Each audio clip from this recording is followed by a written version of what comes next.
Springfield's Talk 1041, halfway through the week. It is Wednesday. Welcome to the show. Good morning, everyone. I'm Nick Reed.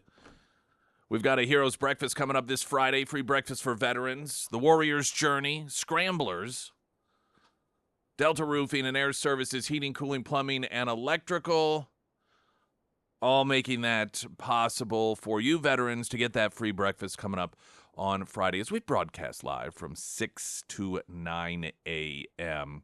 The anti-Trump people just don't, they're the gift they keep giving. Yesterday was another day of keeping the very well-received Trump at McDonald's event in the headlines. These people have no idea what they're doing. They are taking what has been one of Trump's more successful public outings, and they just keep it in the news day after day. The New York Times... Did you see the New York Times did a whole piece? The New York Times found McDonald's employees, had them watch the video, and then pick out things that Trump was doing wrong, and wrote an entire article. The New York Times. I kid you not. It's not surprising, though. It's just, I mean, I don't know that in his wildest dreams Trump could have imagined that he would get so much out of this. This is where the media is. I'm telling you, I'm going back over and over and over again to 2016. And one of the assessments of 2020 was that the media figured out where they went wrong in 2016, and that was giving him the attention that they thought was bad for him, but was actually good. 2020 was believed to have been a sign that the media learned their lesson, because the media, they were covering him so much in 2016 because they thought when he did things like the McDonald's event that looked bad and that they could nitpick that and explain why that made him bad. They would cover Democrats saying all sorts of horrible things about Trump, not realizing that they were actually helping Trump. And so in 2020, they had a much a wiser approach, not as media outlets, but as propagandists who wanted to get Biden put into the White House. And it's as if they forgot that lesson. And this is good for the Trump campaign. This is fantastic for the Trump campaign because they've gone right back to just forgetting what it is that they've done. I've used as an example because I watched it play out with amazement. Scott Walker, whom you may remember, he ran in 2016 in the primary, very, very, very popular Republican governor of Wisconsin at the time. And he had started out the time that I left the Ozarks and was working up there, specifically in the Milwaukee market for a while. He was the not city manager. He was county. He was the what was his exact? He was with the county. He was a county administrator. I don't think that's the title, but anyway, of Milwaukee County, and he was running for governor. And one of the things that he had pledged when I think it was county executive is what it was, Milwaukee County executive, that he would not raise taxes, just wouldn't do it. And so he got in there, and in order to keep that promise, he was figuring out ways to cut costs. And one of the ways was to contract out. This was one of the many ways to contract out the feeding of the county-run zoo animals, to contract that out, because there was Milwaukee County had a zoo, and it was run by the government, owned by the government, the taxpayers. And so they had these I'm sure they were union employees that were in charge of, among other things, feeding the animals. And there was some private organization that worked with exotic animals that did the same thing, but they could do it for much cheaper. And so he decided to hire them. And I remember there were letters to the editor about how animals were going to die. They were going to starve to death. I mean, it was just absolutely absurd. But everything was painted in the context of Scott Walker is so stubborn. He just refuses to go back on his promise that he is stubborn, he refuses to work across the aisle, and he refuses to go back on his campaign promise of not raising taxes. Now, they thought they were presenting it, and this is while he was running for governor, and that's why it was being done. It wasn't being done in the context of him. I mean, the storyline was about him as a county executive, but the reason that it was becoming statewide news is because he was running for governor. And that what they, in their minds, they thought that they were painting him as an extremist that refused to budge, refused because he was just so stubborn, even if it meant animals were going to die in the zoo. But what they didn't realize is that all they were doing is helping solidify the reputation that was helpful to him, and that is somebody who, if they promise I'm not going to raise taxes, he's not going to raise taxes. And he got elected governor. And the media, this portrayal, the 2016 repeat here is what is occurring with the way that the media covers Trump. Not that they've always covered him in a way that is to make him look really bad and to try and destroy him. But they have gone back to doing it in a way that they don't realize is actually helpful to him. See more and more of it the closer we get to the election. Oh, well, sure. And there's only a couple weeks left. Yeah. I mean, in reality. So there's not a whole heck of a lot of time left because you think this week's halfway over. Then we got next week and then Tuesday. Yeah. Yeah, they've just lost control of themselves. And I know I've said that I get the 2016 feeling, but there's just so many things about, one of the big ones, and I think I really realized this, again, going back to the McDonald's deal. And the reception from those voters of Trump, and just the way that Trump supporters are, there's this genuine sense of hope and excitement that is something I haven't really seen since Trump was got elected the first time, and then the economy started going crazy. You had all these businesses because of the tax cuts that were expanding, and these press releases about bonuses for people and hiring new people and raising salaries. And there was just this sense amongst normal people, particularly people who work and business owners, small business owners, just like really this good feeling. Like, this is great. This is fantastic. Things are going well. And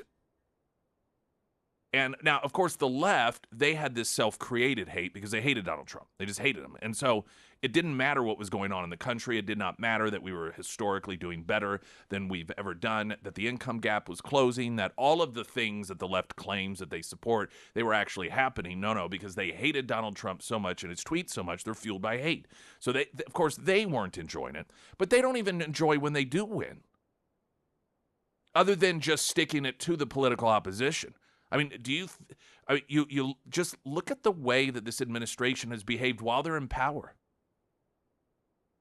I mean, still to this day, they're going around rounding up people that were outside the Capitol on January 6th, using the Patriot Act against parents who show up at school board meetings, releasing illegals into neighborhoods that are convicted murderers and rapists. And then, and I think the feeling of this administration has been so summed up by that event with the blood red lighting and on either side military personnel, while Joe Biden declares people who don't support him are semi-fascist. Even when they're in power, they're just dark, and they just this sense of misery. Did you hear Joe Biden yesterday? Oh yeah. Yeah, saying that we need to lock Donald Trump up. Yeah. Of course, then he's like, well, I mean politically. Oh, yeah, I'm sure that, because that's common verbiage that gets used all the time. Lock someone up politically. I mean, that's just very common terminology. We know what he was saying. That's why, before he corrected himself, the room full of Democrats applauded. They weren't taken aback. We've got this audio. We'll play it later, in which Joe Biden, he said that, we need to lock him up. And then the Democrats all applauded. And he's like, well, I mean politically. No, you didn't. And that darkness, it really set in before the end of the Trump term because of COVID. And that was, of course, beyond everyone's control. And this feeling of real genuine hope. And it isn't, this is what I think a lot of Democrats don't understand. It isn't an excitement and happiness and hopefulness simply, oh, that Trump may win, but what that means for us, what that means for America, what that means for world peace, what that means for individual families. And the idea that it may be morning again in America, that we may get back to the way things were pre-COVID, where there is hope and there is joy. And we aren't being told, if you don't support me, then you're a semi-fascist by the president. We don't have a president that is rounding up political opposition. We don't have a president who is using the Department of Justice to try and imprison political opposition, whether they're voters or attorneys or the presidential candidate. And that's where the real joy is. And it's pretty upside down when you think about it's the Harris campaign, the Democrats that claim that they're the party of joy. Are you kidding me? I mean, all you do is talk about how horrible the country is, how racist it is, how homophobic it is. January 6th, a bunch of semi-fascists running around. I mean, that's joy? I don't think so. Look at the weather in a moment. Right now, the latest news update.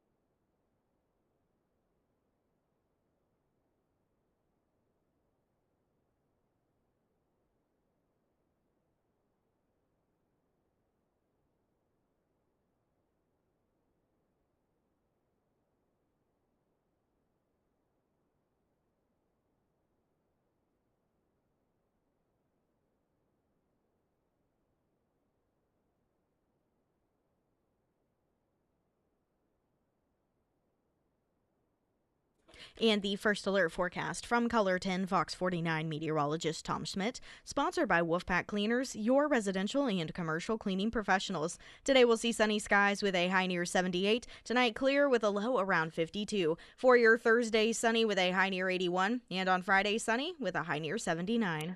All right, coming up, more positive news for the Trump campaign. Also in the program, Kamala Harris, a sit-down interview with NBC. She was asked, come on. Now, Joe Biden, not all there. When did you know? And just the tortured, according to her, to this day, Joe Biden is still the sharpest man in the world. I mean, I kid you not. This is the hill that she apparently is going to die on.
All right, apparently it's happening. Joe Rogan has secured the Trump interview. Nuh-uh. Yeah, or Trump has secured the Oh, Joe Trump. Rogan interview. I don't know. Okay. Yeah, no, Trump. I'm still holding out hope that Kamala will do the Joe Yeah. Rogan. I got excited. I thought I know. I No. thought you were gonna say Kamala. Oh no. I wish. Can you Former. imagine? Uh. Oh please let it happen. Please be the Hail Mary. Former President Donald Trump expected to record the interview with Rogan on Friday. The interview will take place at Rogan's studio in Austin, Texas, according to a person familiar with the plans who was granted anonymity to discuss the matter. Now, the Red State piece is listing this as the interview that MAGA has been waiting for, long-form discussion with Rogan. So people are expecting this to be almost the icing on the cake to wrap up the campaign, because Trump has demonstrated that he's very, very good at these interviews that are long form. They're not cut up and edited by a media that is looking to destroy him. And people who are real people asking real questions. And by real people, I mean not journalists who have an agenda. Now, I do think there is one disadvantage to the Joe Rogan interview that doesn't exist. People keep going back to that comedian from a couple of weeks ago whose name always escapes me, but and that was one that just really, really did very, very, very well for him, to the point that a lot of people on the left were quite upset by it. And that is the difference between one-on-one versus like 4 or 5 guys sitting around talking. And Trump does very, very well in those, when there's a lot of back and forth banter with other people. One-on-one. Now, please do not misunderstand me. I'm not saying that I'm concerned about this interview, but there's something about Trump in a and when he was on with Greg Gutfeld, same sort of situation. There's something about his interaction with a handful of people that are sitting around, and I think some of it is just the reception of the audience with that sort of back and forth communication. It just seems more relaxed. You feel more part of it. When it's a one-on-one interview, the dynamic shifts just a little bit, and I have no doubt that it's going to go well for Trump, but I don't know that people maybe have expectations that are set by that sort of group setting as opposed to the one-on-one. But, sometimes Rogan, I think that he's had other people on with him more than just, so I don't know, maybe he'll call in somebody else and say, hey, I thought it'd be more interesting to have another perspective here, as somebody to do the questioning as well, and that will give that component to it. But all that aside, and I'm probably just overthinking it in a capacity that is largely irrelevant when it comes to the overall perception of it. But I think that this is good news for Trump. And if only Kamala will do it as well, I think that we'll be in a very good place.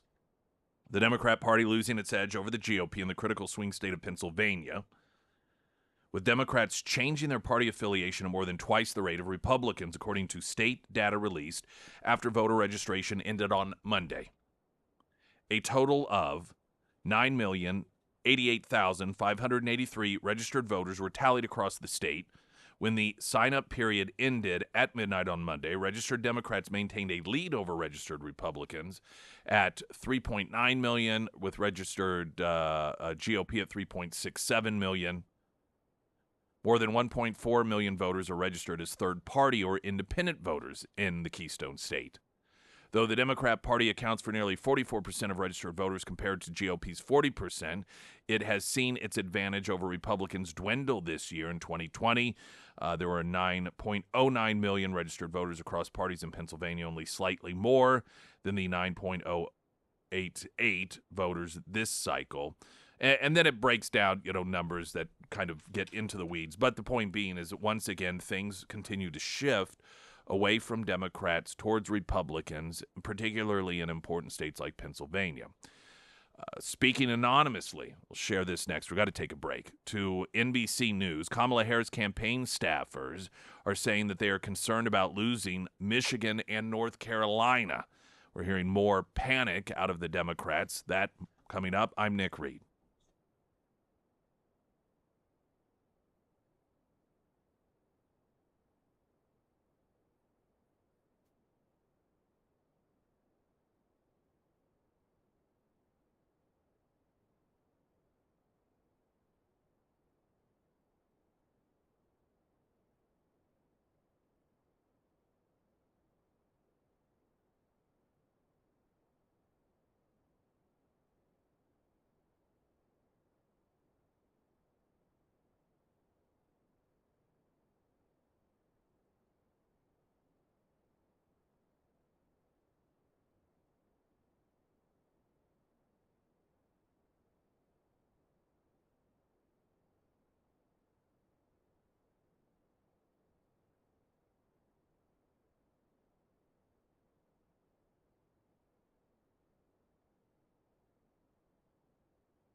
Wilder RV, full spectrum of repairs, HVAC, plumbing, electrical, water damage, slide outs, appliances, general maintenance items like roof conditioning, wheel bearing, brake adjustments, battery inspection, propane safety check. Great thing to do before you get it into winter storage, though I know still there is plenty of time. And then we also have, or they also have at Wilder RV in Clinton, Missouri, end of year specials, financing available. What a great Christmas gift to the whole family.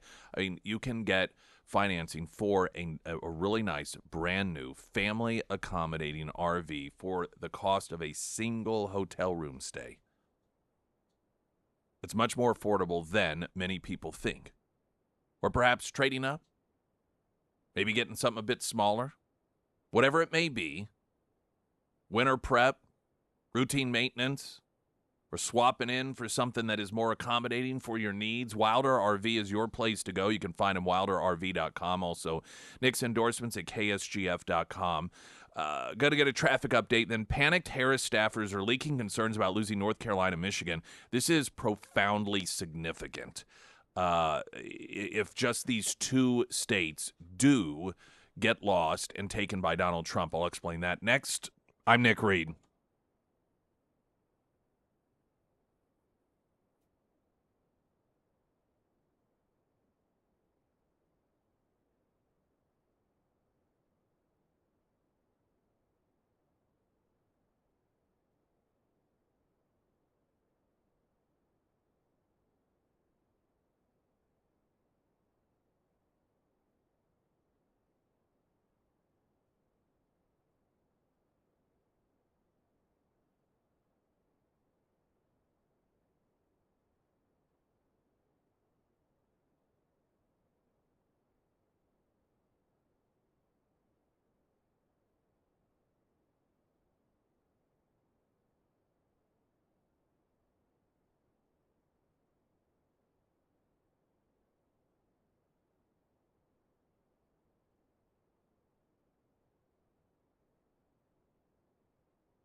Springfield's Talk 1041, your first alert forecast from Color 10, Fox 49 meteorologist Tom Schmidt, sponsored by St. Clair the Ozarks Home Improvements. Today we'll see sunny skies with a high near 78. Tonight clear with a low around 52. For your Thursday, sunny with a high near 81. And on Friday, sunny with a high near 79. Speaking anonymously to NBC News, Kamala Harris campaign staffers are saying that they're concerned about losing the swing states of Michigan and North Carolina. Quote, there's been a thought that maybe Michigan or Wisconsin will fall off, said a senior Harris campaign official who stressed that the bigger concern is over Michigan.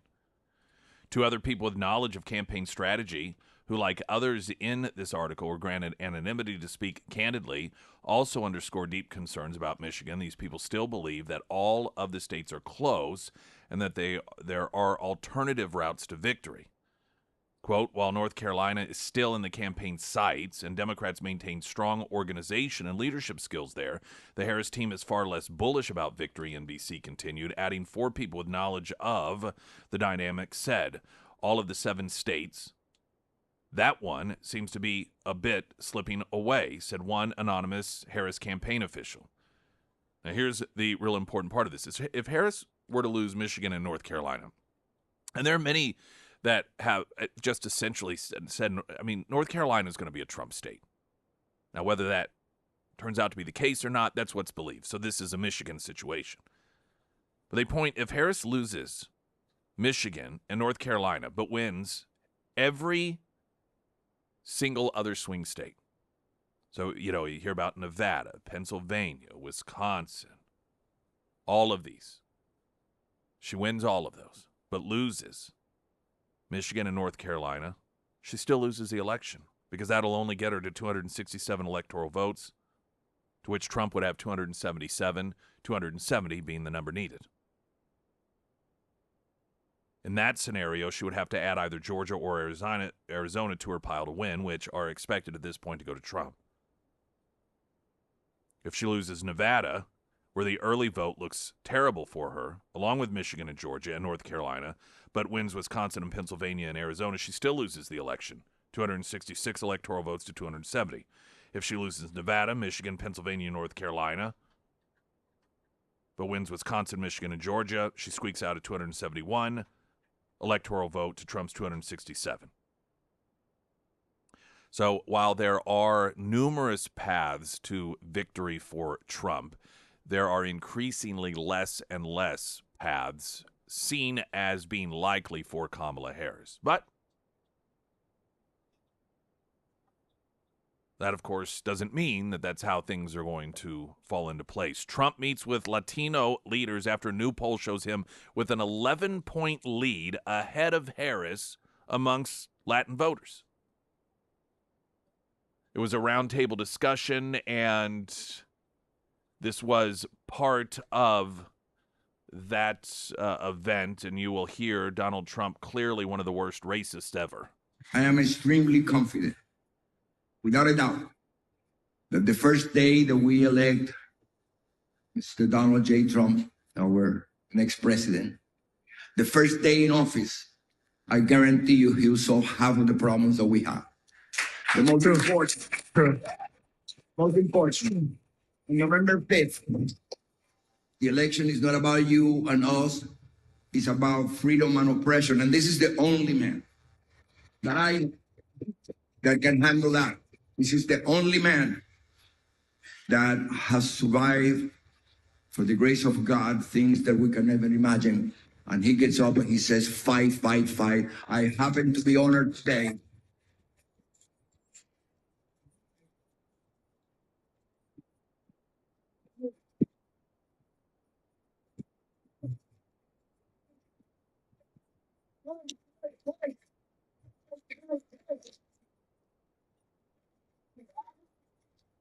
Thank you. I am honored today by being surrounded by representatives of God on earth, and we have to pray. And I always would say, pray, pray, pray, but fight, fight, fight, because that's exactly what we need to do. Praying itself is not going to do it. We need to pray and fight. And while, of course, that was one of many Donald Trump stops yesterday, Kamala Harris took the day off. Dumbfounding even many Democrats. What are you doing when you take the day off this close to an election? I mean, seriously. Are you just watching TV? Are you just sitting on the beach? It's almost inconceivable if it weren't. It's also a sign that the Democrats themselves recognize that she does herself more harm than good. At that event, in which, by the way, that was a standing ovation he received, what may have gone unnoticed by a lot of people was you talked about fight, fight, fight, but also pray, pray, pray. The reason that's significant is because, of course, it was last week that Kamala Harris mocked a Christian who said Jesus is Lord, and she said, "You're at the wrong rally. This is not the place for Christians, you know." I've noticed, incidentally, some of her supporters on social media claiming that that was never said. It's almost like a let's go Brandon situation. No, that's not what they said. They were saying liar, liar, liar, or lies, lies, lies. I've seen people on social media trying to claim she never, or that she was not responding, that no one ever said Jesus is Lord. The Hispanic community, culturally, is more sensitive to religious situations, particularly Christianity and Catholicism, than the average person is. And I don't mean sensitive in an overly sensitive way, but they're generally more devout. They live the religion of Christianity in a more intimate way than a lot of people that are perhaps more casual about it. If there is any group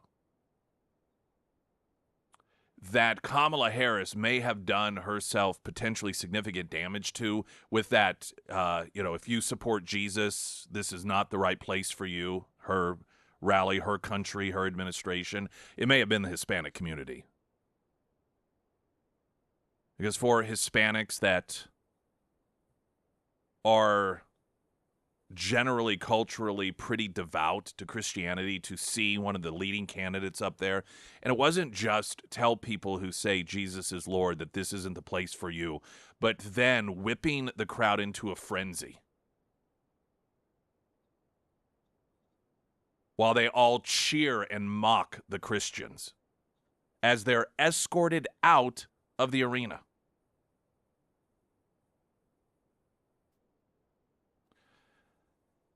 Tulsi Gabbard, this was, let's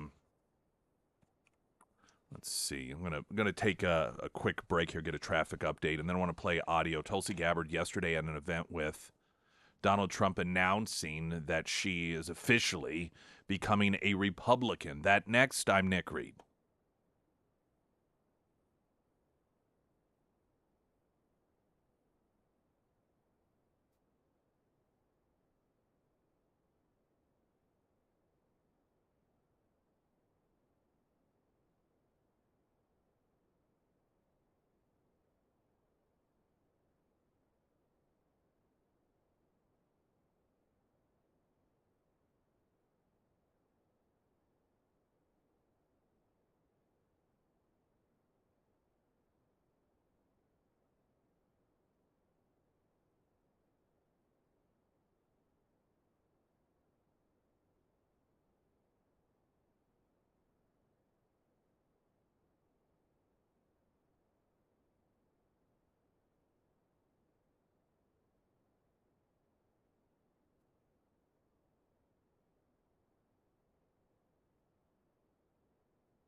Kansas territory brewing now in area Macadoodles and Price Cutters. That delivered by Show Me Beverage. Whether it's Pineapple Life Coach, a bit more unique, or the go-to Bradford Light for the hardworking men and women who appreciate reliable, easy drinking experience. Very moderate ABV, 3.8%. Bradford Light, crafted with precision and care. Crisp and refreshing taste, satisfying without overwhelming. So it's the sort of good go-to, the thing that you always want to keep stocked in case you have company over. You just feel like having yourself a beer. It's not too heavy. It's just about right. And again, that Bradford Light or their other offerings from Kansas Territory Brewing, you can find at Macadoodles and area price cutters. Kamala Harris at an event, I believe, North Carolina, Greensboro. This was a Greensboro, North Carolina event yesterday. Because of the leadership that President Trump has brought to transform the Republican Party and bring it back to the party of the people and the party of peace, that I'm proud to stand here with you today, President Trump, and announce that I'm joining the Republican Party.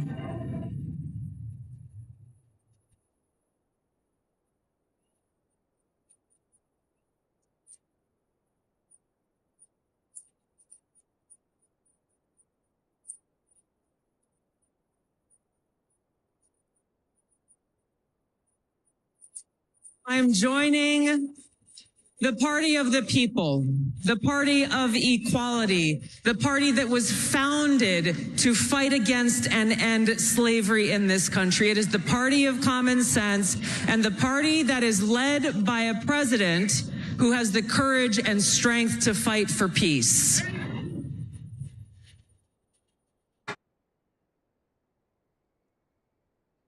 So, as we stand here today, we have 14 days until the most historic election of our lives. And my message to my fellow Americans, regardless of your political affiliation, now is the time for us to stand together to save our country. There is nothing less than that that's on the line. A vote for President Trump is a vote for a big open tent party that welcomes people from all backgrounds and all walks of life. A vote for President Trump is a vote to express our deep love for our country and our appreciation for our God-given rights and freedoms enshrined in the Constitution. A vote for President Trump is a vote for secure borders and safe communities, and a vote for President Trump is a vote for peace here in America and around the world.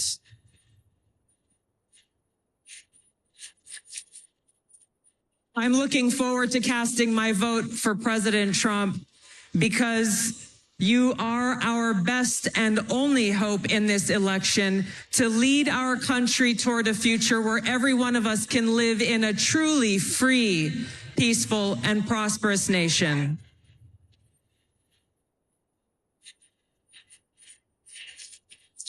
Every single vote will count.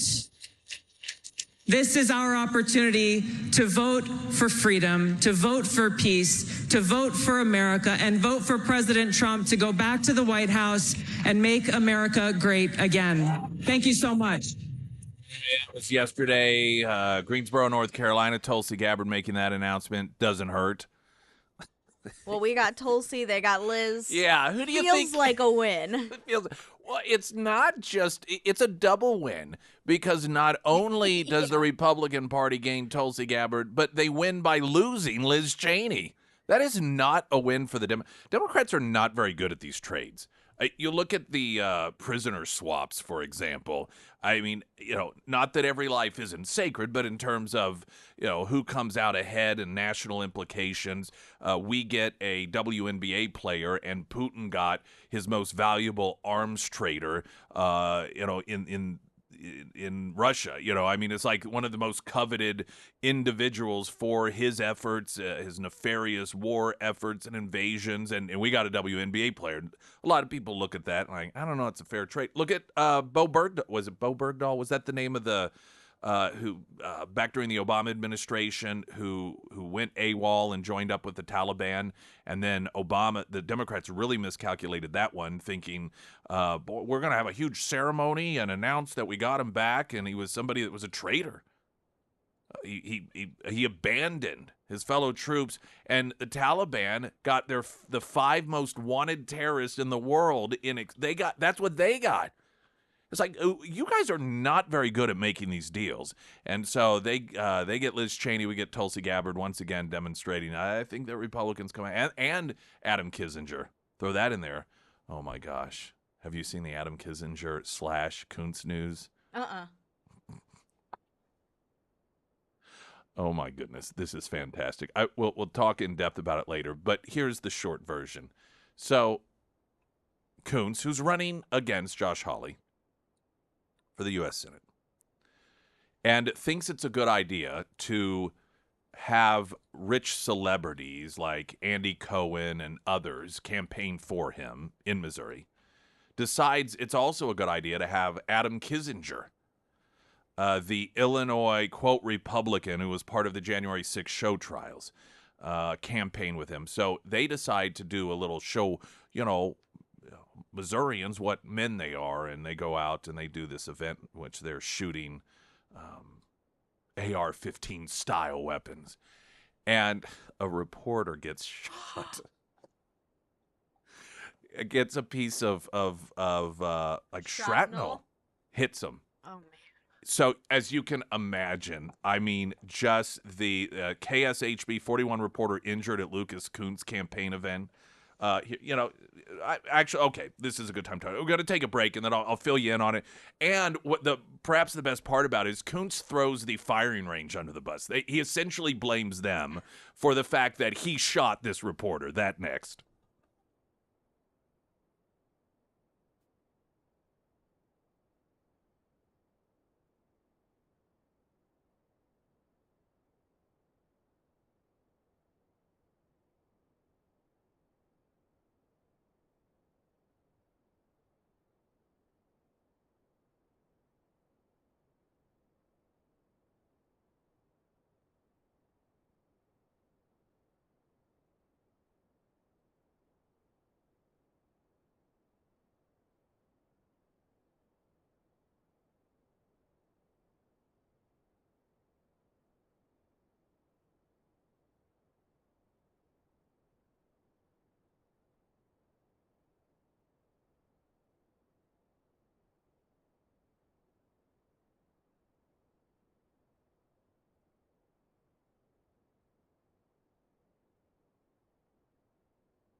Holt, Missouri, a KSHB 41 news reporter, this is Kansas City Market, was hit by a metal fragment Tuesday afternoon while covering a campaign event for Democrat U.S. Senate candidate Lucas Kuntz. Now, don't panic. This isn't an assassination attempt like Trump was subject to. This was the reporter being evidently shot by Lucas Kuntz. Reporter Ryan Gamboa was covering the event at a private residence in Holt, Missouri, about 40 miles northeast of Kansas City, Tuesday afternoon when he was struck in the arm. Unclear if he was struck by a bullet ricochet or another type of metal fragment. Kuntz was firing an AR-15 style weapon at the time the reporter was struck.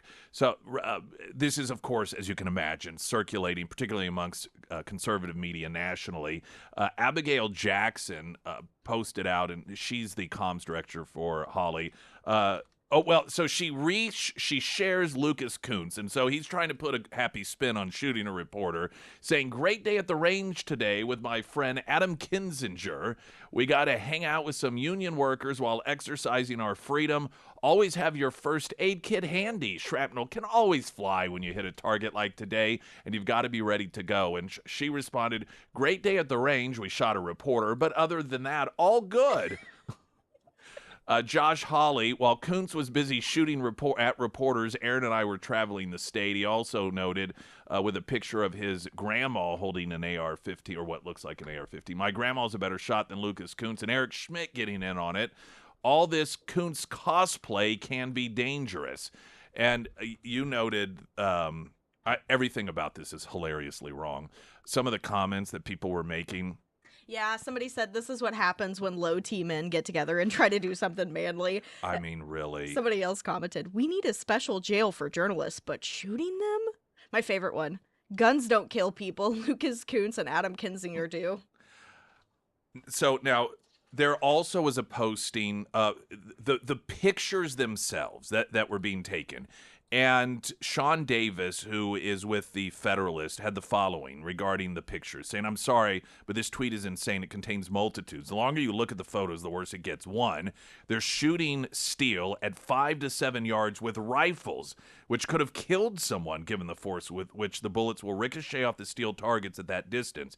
You would instantly get permanently banned at my range if you did that. Zero questions asked. Two, Kinzinger holds his rifle like a complete ninny, and that will never not be funny to me. A pro tip for Adam Kinzinger: the eye protection works better when it's on your eyes, not on your head, you stupid idiot.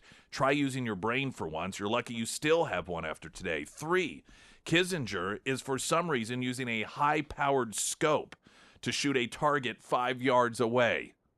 4, there's a bolt-action rifle on the table, so presumably someone was also using that to shoot steel at 5 yards. Insane. 5, there are at least 2 canisters of explosive tannerite powder on that table, downrange from where the guns are being fired. That could have potentially killed or seriously injured someone if someone shot it, or if someone was stupid enough to be shooting close enough to steal for a ricochet to hit it. That's where the real, danger. We think how horrible it was that a reporter got hit by the shrapnel. What if the tannerite had been hit? 6, at one point, the cameraman is downrange from all the guns, which, given the violations we found so far, we can assume are not safe and unloaded.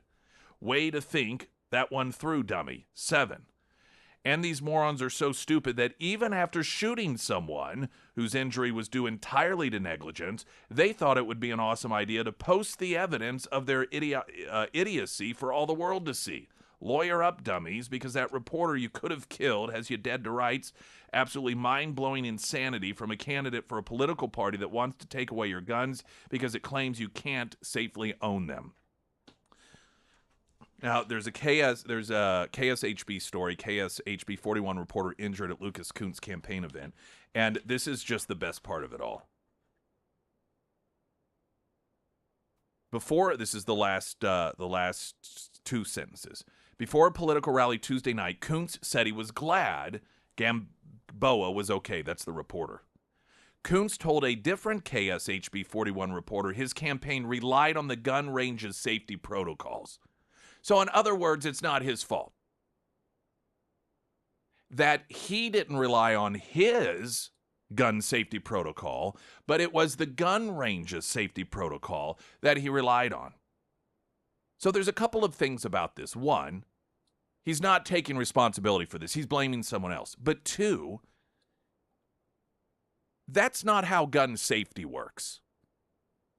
If you have a knowledge and an understanding of gun safety, but you are in an arena or around people who don't, You don't toss aside your gun safety knowledge and default to the environment that doesn't have the safety protocol that is appropriate for firearm use. Now, I don't know whether the gun range did have I have no idea. Or, I mean, it sounds like I don't know anything about this gun range. So they could have violated the safety protocol, but the point being here is he's not taking responsibility for himself and for his actions, and he's blaming the gun range. Because how was I supposed to know? I was just following their rules. Classy.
Springfield's Talk 1041.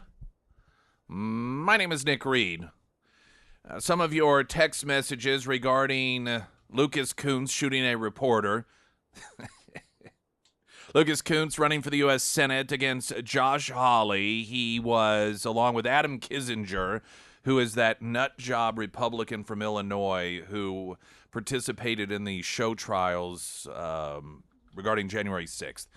And for whatever weird, I still am having a difficult time figuring this out. Why the hell some of these people think that it is beneficial to have that nut job or Liz Cheney? By the way, we're going to talk about the backlash that Kamala Harris is suffering for campaigning with her.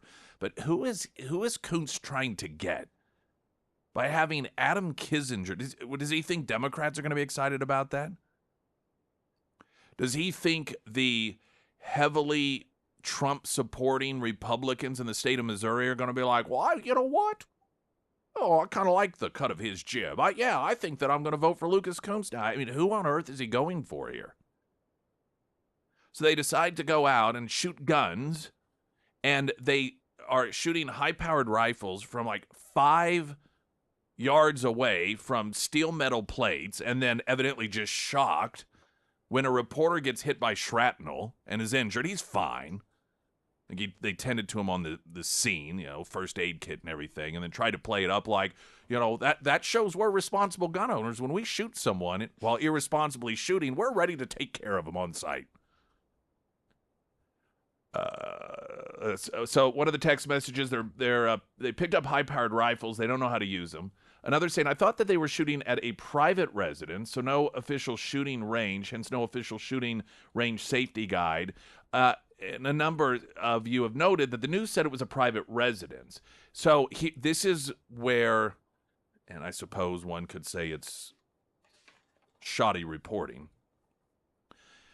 KSHB, their reporting of this, and they are the ones who had one of their reporters shot by candidate Kunce, said in the final 2 sentences of the story, before a political rally Tuesday night, Kunce said he was glad the reporter was okay. Kunce told a different KSHB 41 reporter his campaign relied on the gun range's safety protocols. Now, that same story does reference this as an event at a private residence in Holt, Missouri. So I don't really, this does seem to be conflicting information. Is it a private residence, or is it a gun, or is this a somebody's private gun range at their home? And if so, to me, that makes Kunce's excuse even weaker, in which he's trying to blame the gun range by saying that, hey, I was just following their lack of rules, not mine. Now, of course, we don't even know whether or not that is accurate. Whether they were, I'm one of these gun folks that is probably kind of on the in-between. I'm between people that have no guns and then people who have lots of them and go out and shoot them all the time. Like the real hardcore, every weekend out there enthusiasts that can take them apart and clean them. And, I'm not there, but I also, have firearms and shoot them and so forth. But I'm just thinking to myself, even if you never have, which presumably, you watch the campaign ads, Kunce acts like he's, G.I. Joe. To stand 5 meters away from steel and be shooting at it with high-powered rifles? What are you thinking? And then, as it was pointed out, there's tannerite just off to the side, apparently, that could have just as easily been hit as that reporter was, with people standing nearby it. It's unbelievably irresponsible and reckless.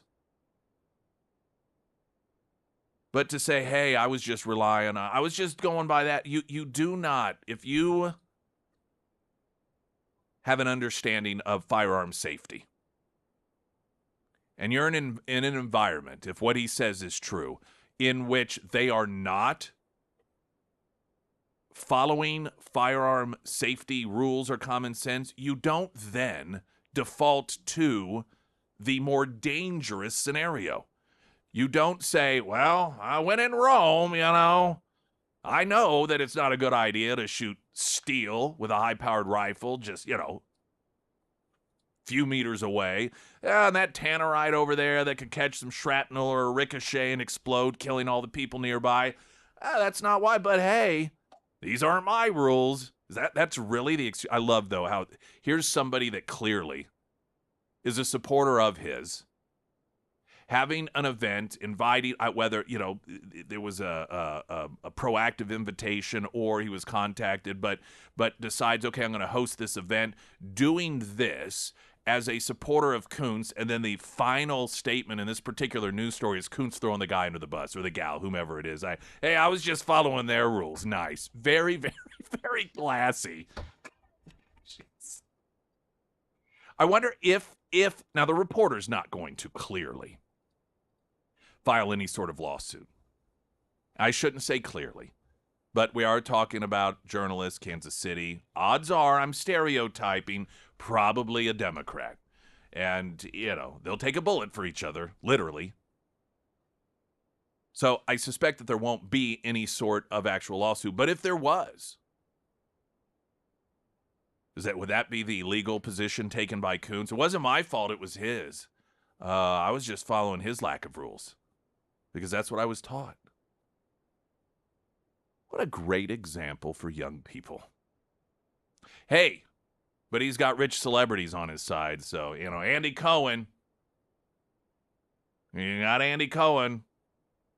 Springfield's Talk 104.1. I'm Nick Reed. Latest news update.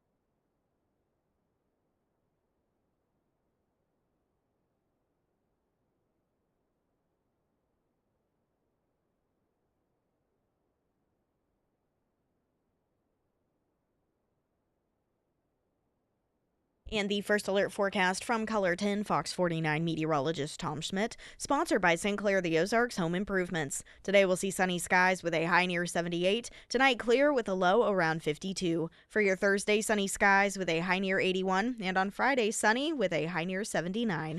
We got fall festival info at ksgf.com. Thinking to yourself, weather's nice, leaves are a-changing, let's get out there, maybe have some cider or apples or pies or whatever other fall foods and activities you like to participate in. Fall Festivals of the Ozark page at ksgf.com, sponsored by Dogwood Canyon.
regarding Senate candidate Lucas Coons, who shot a reporter. Guess he can always get Alec Baldwin as a supporter now. Well, that is essentially the same defense. What the Coons event with Adam Kinzinger, in which just standing a few yards away from Steele, shooting it with high-powered rifles, then surprised when shrapnel hit a reporter, injuring him. He's like, hey, I was just following the protocol of the range rules. That's all I was doing. That's pretty much what Baldwin said when he picked up a gun and just point blank shot someone. Hey, it wasn't my job to see if it was loaded. I mean, that was somebody else's job. Defense is in line there. Kind of disgusting. Harris makes move that could backfire in critical swing state. This was so clear and obvious. This is part of what fascinates me about these people who run presidential campaigns, is when they make moves that are so obviously destructive, self-destructive, that here, it's just so clear. And this is running around with Liz Cheney. This is like Coons running around with Adam Kinzinger. Like, what the hell are you looking to gain from this? I think in their minds, they are just so, it's almost like they feel they're sticking it to Republican voters and to Donald Trump. Look, one of yours is supporting me, because in their mind, Democrat, Republican, that's all that matters. And so it doesn't matter if the Republican is someone that is just loathed, be the worst person in the world, and says, by the very nature of being one of the worst people in the world, I'm going to support Kamala Harris. It's like a gotcha for them. Like, I'm going to run around bragging about this, not realizing that is not good for your campaign. And what I predicted was going to happen is exactly what has happened. And that is the Muslim population is just disgusted by this move in states that Kamala Harris really needs the Muslim vote. In fact, other than picking Shapiro to be her running mate, which she did not do because he was Jewish, I don't know that there was a more self-destructive move her campaign could have made than campaigning through that part of the country with Liz Cheney.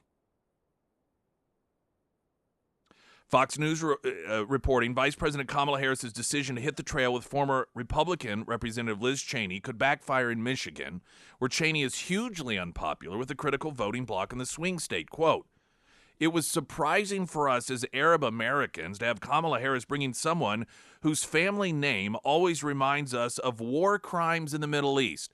By the way, why is it that the Cheney name reminds Americans, Arab or otherwise, of war crimes? Because the Democrats labeled the Cheneys as war criminals. Galib told reporters in an online call Monday Liz Cheney's father, Dick Cheney, was vice president under Bush and was a strong proponent of the Iraq War. The comments came as Harris embarked on a 3-state battleground tour with Cheney, a Republican who has long sparred with and opposed re-electing former President Donald Trump. The tour landed in southeast Michigan and Royal Oak, where Cheney joined Harris for a town hall-style event and implored moderate Republicans to join her in supporting Harris. Quote, "I would say, I don't know if anybody's more conservative than I am." This is what Cheney said. "And I understand the most conservative values there is to defend the Constitution. However, while Harris is hoping the former Republican lawmaker could help her grab extra votes in what promises to be a razor-thin race, a razor-tight race in Michigan, Cheney's visit to the state drew ire from a group typically prone to support Democrats. Quote, "The Arab American community, as I see it, are very disappointed," Galib, who has now endorsed Trump in the election. "To bring this person to our backyard, to remind us all of the tragedies that happen in the Middle East, is something that tells us that there would be more wars coming if Kamala Harris is selected or elected." Harris's struggle with the Arab American population of Michigan predated her rise to the top of the ticket, with a movement out of Dearborn, Michigan, originally gaining traction to resist the re-election of Biden over dissatisfaction with the administration's handling of the conflict. Many leaders in the community were willing to give Harris a chance when she replaced Biden as the nominee over the summer, but the disconnect between her and the critical bloc has seemingly grown in the months since. Dearborn Heights Mayor Bill Bozzi said on the same call, "It is very, very disappointing and kind of disgusting to bring Cheney over here. There's no peace in that family." The Milwaukee Journal has a story. Democrats launch ad warning of Jill Stein's spoiler role benefiting Trump in swing states. This means that Jill Stein is drawing away enough votes, they believe, I'm sure obviously they're doing polling in these states, to where they're very concerned that Kamala could lose the election. This is, of course, talk about 2016 in the sense that we're revisiting 2016 here in this country. Hillary Clinton famously never even bothered going to Wisconsin. Jill Stein got enough votes in Wisconsin that was more than the difference between Trump and Hillary. And presuming if those people had voted and Stein wasn't in it, that they would have voted for Hillary Clinton, she would have won Wisconsin, won the election. The fascinating thing about all of this is you have Kamala Harris campaigning against herself in these states. Looking at Wisconsin specifically, Wisconsin is a state that she has been running around with Liz Cheney. And when the announcement was made several weeks ago that this was going to happen, it was around the same time that the courts said Democrats could not kick Jill Stein off the ballot. As you know, part of defending democracy for the Democrats is trying to kick opponents off the ballot if they believe that those opponents could cause them harm in their acquisition of power. But they did not succeed in Wisconsin. So you have Jill Stein there that is largely, for the people that are, very anti-war or tell themselves that they are. I mean, Jill Stein runs on, this ticket. Jill Stein's running mate is an extremist and very pro, Hamas. And so that segment of the population that Kamala Harris has been desperately trying to cater to, again, not picking Shapiro as a running mate, but then she picks, the only person she could have picked that would have done her more damage with that demographic would have been Dick Cheney himself. And if he would have campaigned with her, I fully believe that her campaign is stupid enough that they would have done it. Because she's running around touting the fact that she's honored he's a supporter of hers. So in Wisconsin, you have Kamala Harris campaigning with Liz Cheney. Then you have, Lord knows how much money is being spent in Wisconsin trying to counter the damage that her own campaign is doing when it comes to that segment of the voting bloc. She's driving people to vote for Jill Stein by campaigning with Liz Cheney, then spending money to run ads warning those people don't vote for Jill Stein. I've never seen anything like it on this scale, something so profoundly stupid. And I say stupid because this was so easily, I'm not a fortune teller. I'm not a psychic. I don't have a time machine. When weeks ago I explained this is how this is all going to play out, it wasn't any magnificent insight. It's just understanding how all of this works and who aligns with who. And I've just never seen anything this stupid before. It's pretty fascinating to watch. And this campaign is spending money to campaign against themselves, their own effort. And, Trump's smart when it comes to this stuff in particular, understanding what motivates people, what they want, what resonates with them. That campaign has to be looking at what she is doing with Liz Cheney in the states of Michigan and Minnesota and Wisconsin and thinking, are you kidding me? Is this really happening? We could not. Kamala Harris is doing more right now for Donald Trump than arguably Donald Trump is in some of these states with this Liz Cheney thing. It's just fantastic. Springfield's Talk 104.1. I'm Nick Reed.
Text message, and, quite a few regarding the Lucas Coons shooting a reporter situation. This was a private residence in Holt with a shooting range. The story gets a little murky in that area.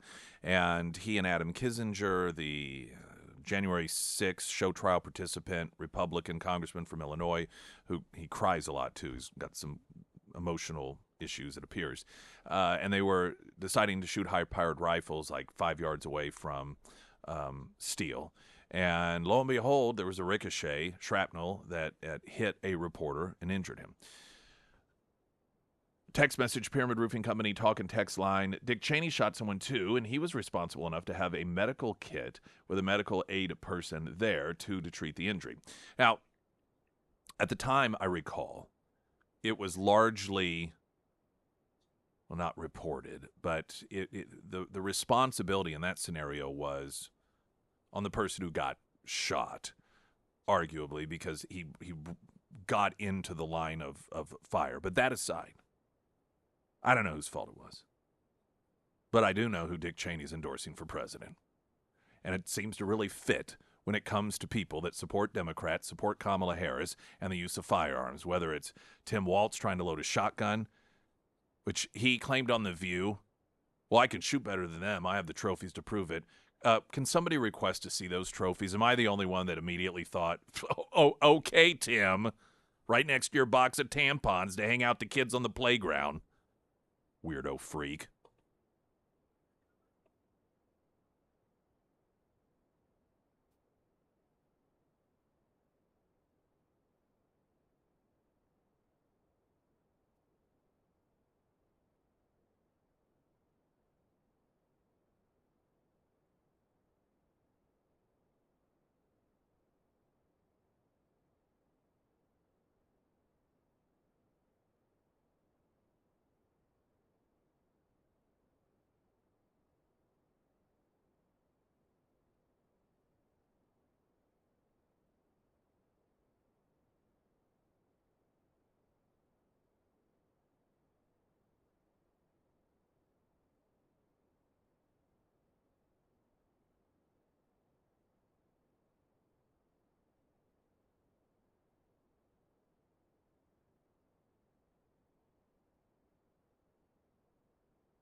Springfield's Talk 1041, your first alert forecast from Color 10, Fox 49 meteorologist Tom Schmidt, sponsored by Wolfpack Cleaners, your residential and commercial cleaning professionals. Today we'll see sunny skies with a high near 78. Tonight, clear with a low around 52. For your Thursdays, sunny skies with a high near 81. And on Friday, sunny with a high near 79. McDonald's E. coli outbreak. I bet it was Trump's fault. Trump's fault. Without evidence. Yep, without Trump's fault. It's because he didn't wear a hairnet while working the fries. Mm-hmm. Clearly. He didn't have the right costume on. This wouldn't costume. That's what AOC called it. This would not surprise me. I could see them trying to do a survey, like poll people. This would be the New York Times or Washington Post. Poll people and then find out that there's a percentage of people who are more likely to eat at McDonald's because of his visit, and then demonstrate that that happened at the same time as the E. coli breakout. So Donald Trump, he literally put people's lives in danger because more people were willing to go to McDonald's or plan on going to McDonald's because of that political stunt at the same time that there was an E. coli breakout, and so he put lives in danger. That I could definitely see that. I think so. That'll probably be their hit piece tomorrow. Probably. They're like, let's keep dragging this thing out. let's keep putting a spotlight on something that Trump did that was a really, really, really great campaign day. I mean, even a lot of Democrats were like, yeah, that was a really good day. The fact that the media, they just get in their own way. I'm telling you, it's 2016. 2016 all over again. Kamala Harris, there was an interview done on NBC. Haley Jackson was the interviewer. And she asked a lot of different questions, border and sex change operations. And, of course, Kamala Harris didn't answer the question. My favorite response, I'm not going to play all the audio, but when it came to, I believe it was sex change operations. And Kamala Harris, I'm going to follow the law. Well, okay, that should sort of be the default, but what do you think the law should be? What is your interpretation of the law when it comes to forcing taxpayers to pay for sex change operations, for prisoners, for illegal aliens, for kids? She also throws out, well, I'm not going to talk about hypotheticals. Oh, so any question? What would you do if this happens? What would you do if that happens? What happens if this happens? You're not going to answer those questions?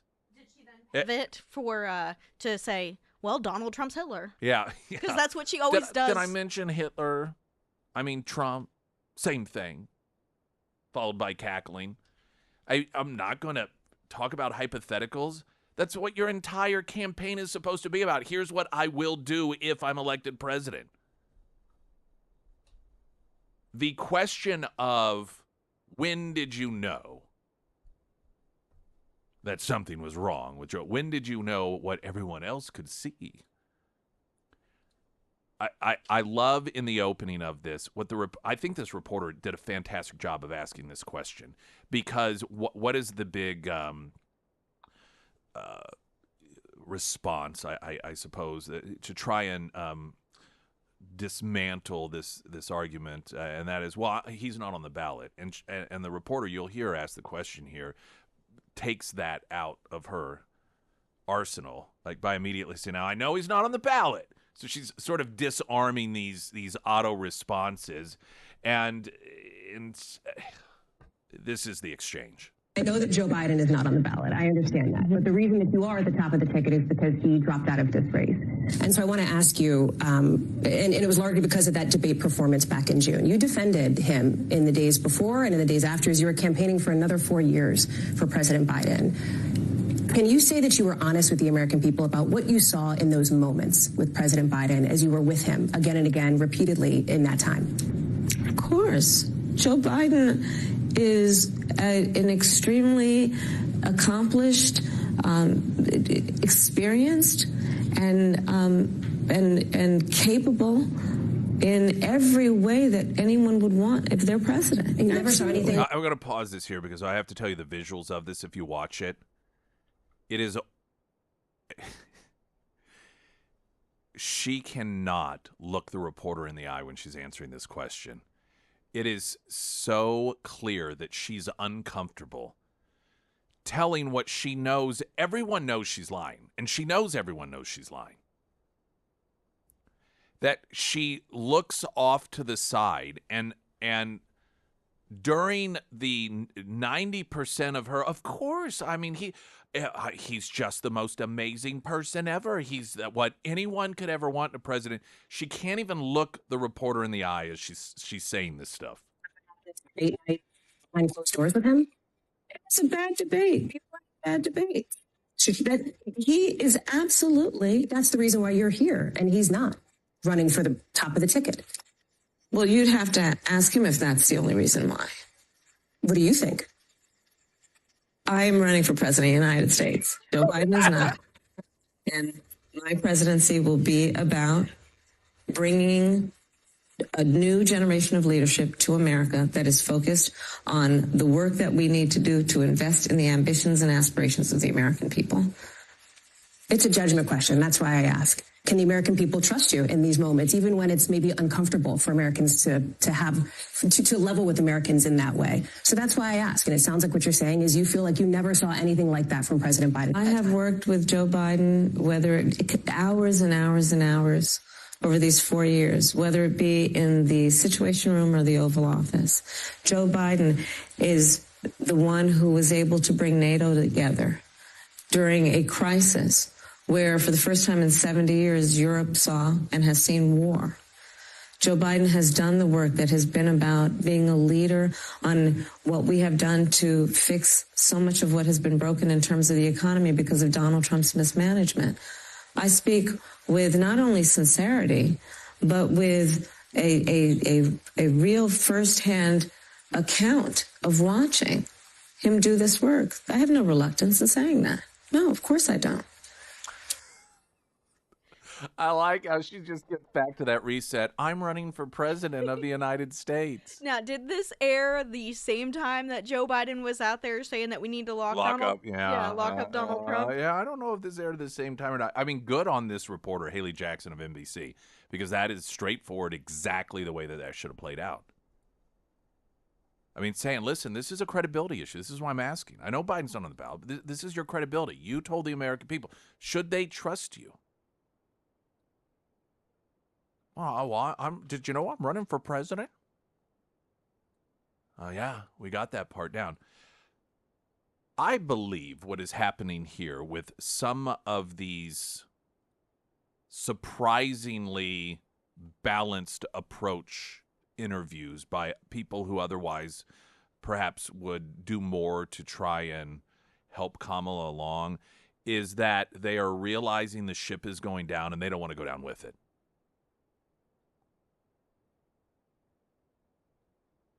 In the first several weeks of the donors purchasing the nomination for her and overthrowing the Biden election, the media, of course, they were all in. The greatest thing ever, full of joy.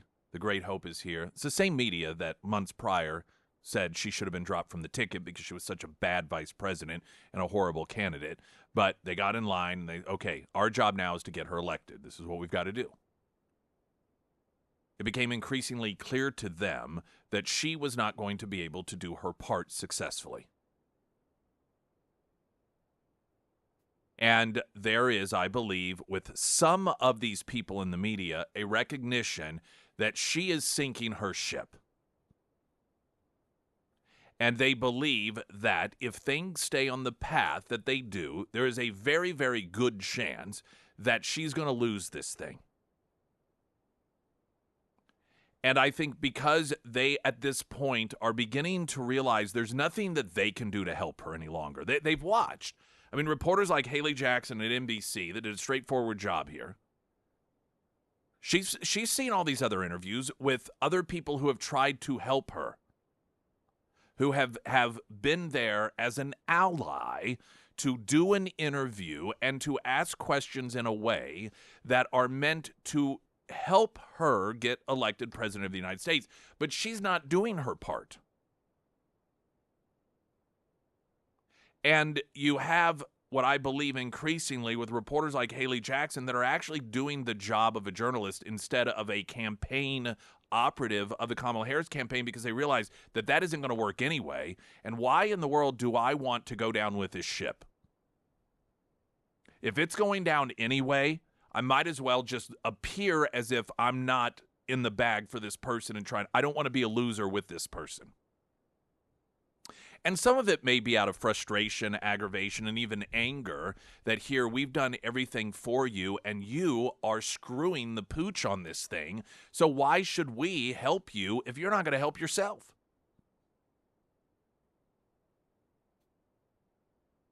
There's like in my head, there's this lie meter, when Kamala Harris is lying, and it is directly proportional to the pitch of her voice. The higher the pitch in her voice, the bigger and more unbelievable the lie is, and you can hear it one of my favorite exchanges was from a couple of weeks ago, and the question straight up was, can the American people trust you? And I mean, she went 2 octaves high. Yeah. And then jumped another one. Yes, of course.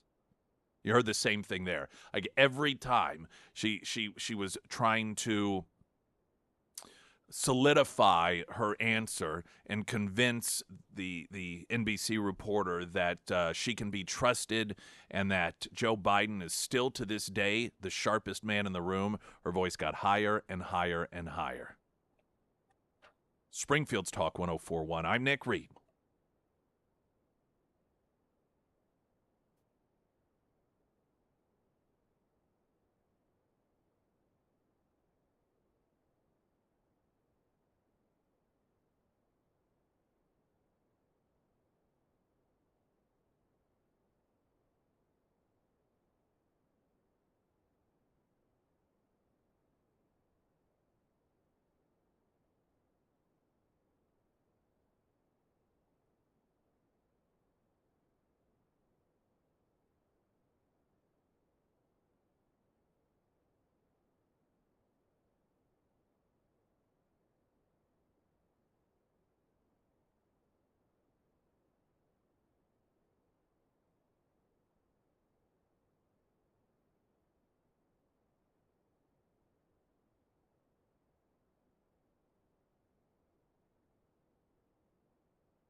All right, let's see here. So people want you to fans, fine.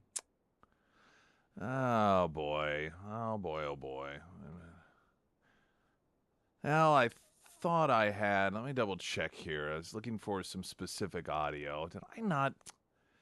Commentary plat said, boy, I must not have gotten this audio that I thought I'm gonna have to get it at the. All right, I'm gonna switch things around then here because. It was Tim Walz on with Jon Stewart, where Jon Stewart was asking, why is it that you have, like, what's the deal with the Cheney thing? Asking the obvious question.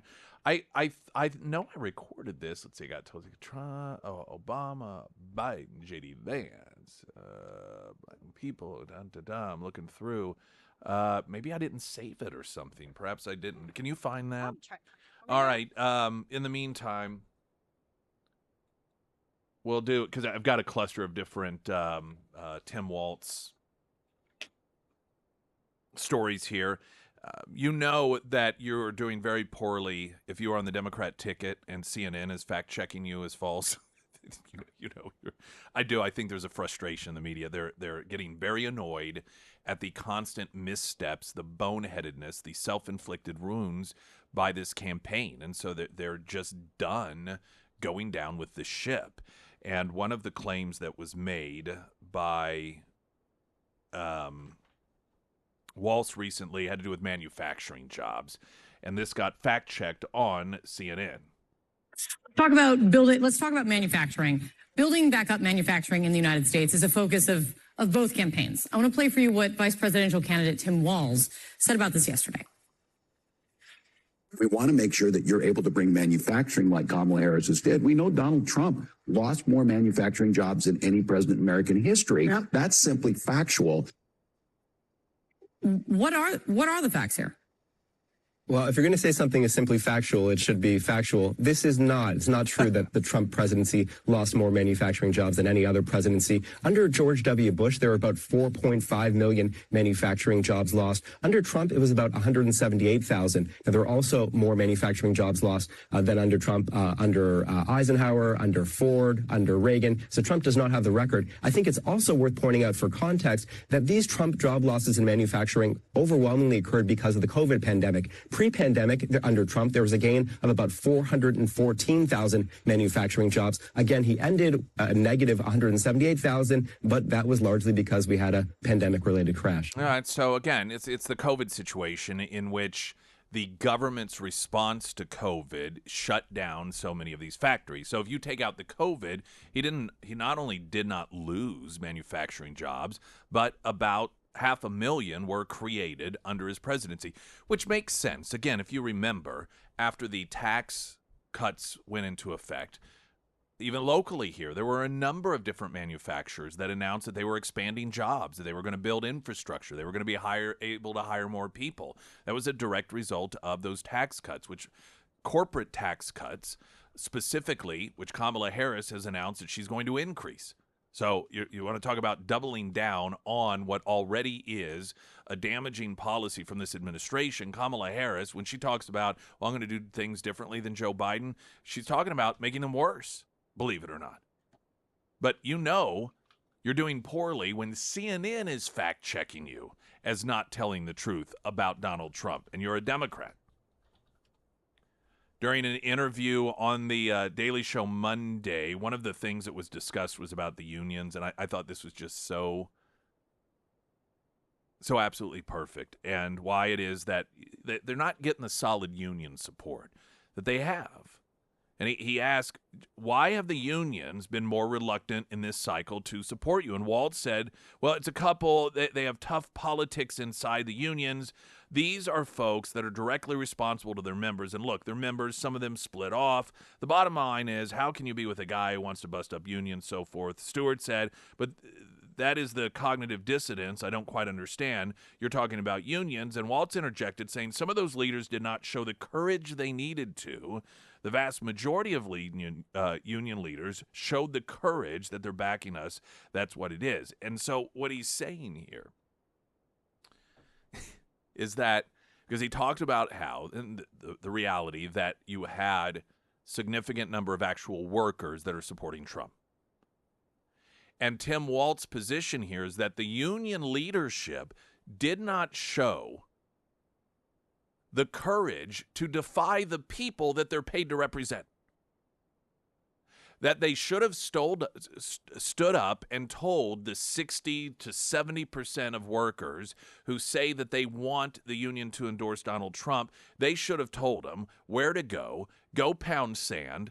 We're not here to represent you. We're here to help Democrats get elected, and stood up and defied their membership and showed the courage. I think that it's pretty humorous that Waltz is painting the union leadership in a bad light because they listened to their members instead of doing the deed of the Democrat Party.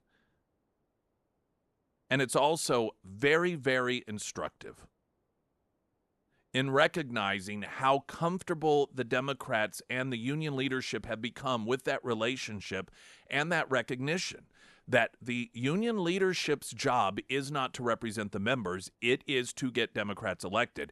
And with Tim Waltz's description of that situation and how it is that the union leadership has failed in showing courage to stand up against the people they're supposed to represent demonstrates just that. Going to get a traffic update. Pyramid Roofing Company, talk and text line 447 KSGF. I'm Nick Reed.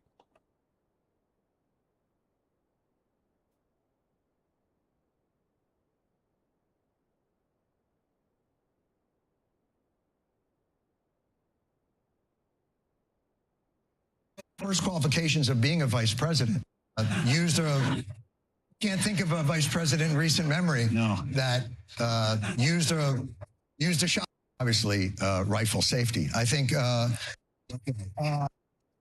Do we really have to do that?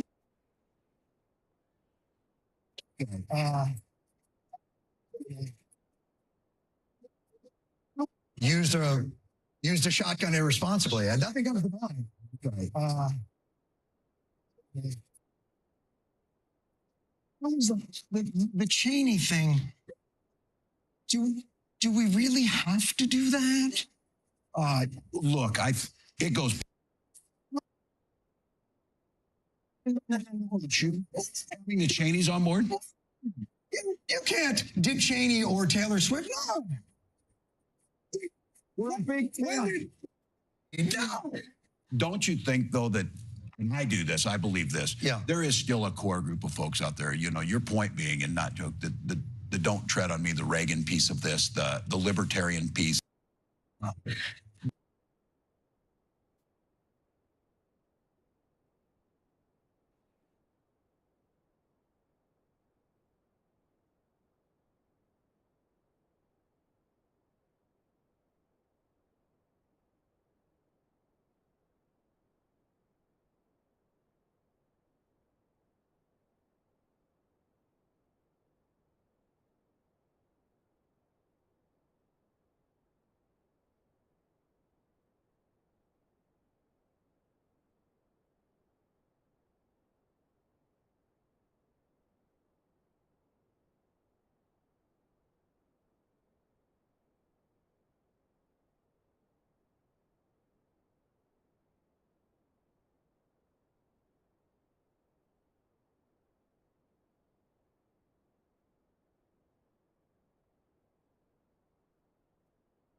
Right, here's that audio. Tim Walz on with Jon Stewart, and Stewart's asking about this whole Cheney thing and this campaigning and bragging about Dick Cheney, being honored, Kamala says, to have his endorsement, running around some of these swing states like Wisconsin and Michigan with Liz Cheney, and asking, you know, like, what is going on here?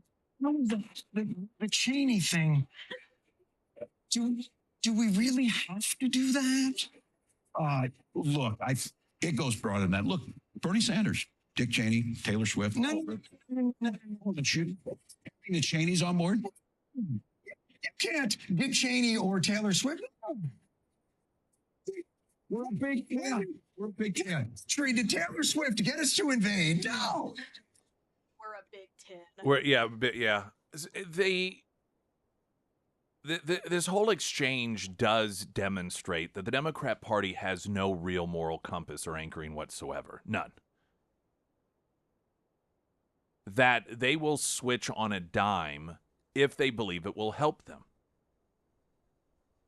All of the things that they say about Donald Trump today, just all of that was the same level of vitriol and hatred that was thrown at the Cheney, specifically Dick Cheney,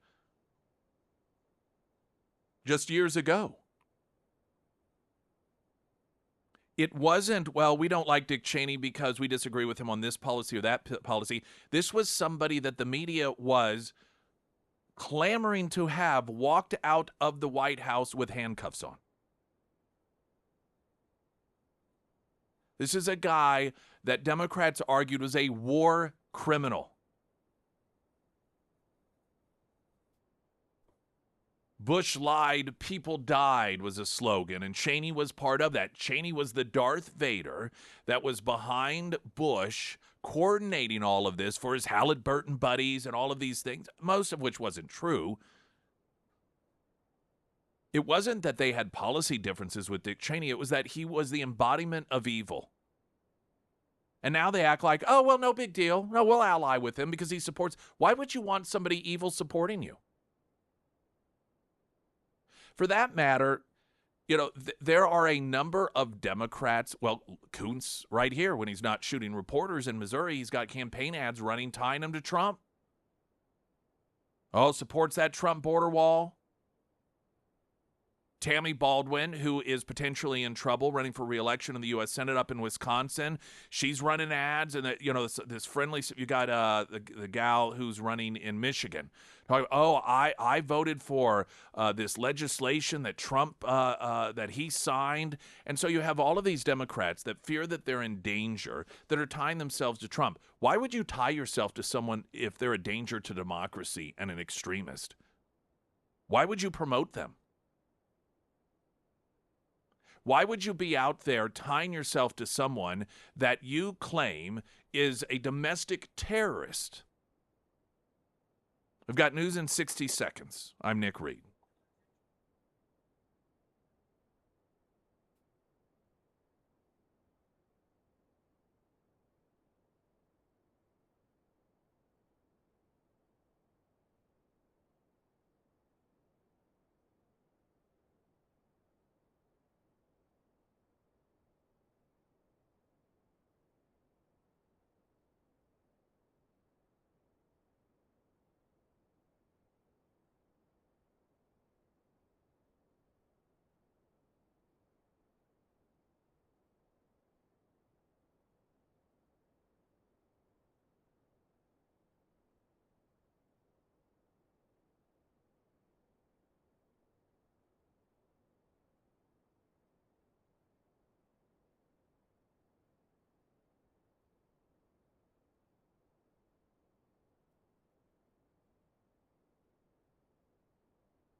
Someone had called in with the acknowledgement that it was this day in 1983, the barracks in Beirut, those 2 truck bombings, carried out that terrorist attack, killing several hundred individuals. It was targeting U.S. and French forces. 241 U.S., 58 French military personnel were killed in that attack. And what hasn't really been I heard it mentioned, I think, once. I don't even know if it was mentioned in the news. But the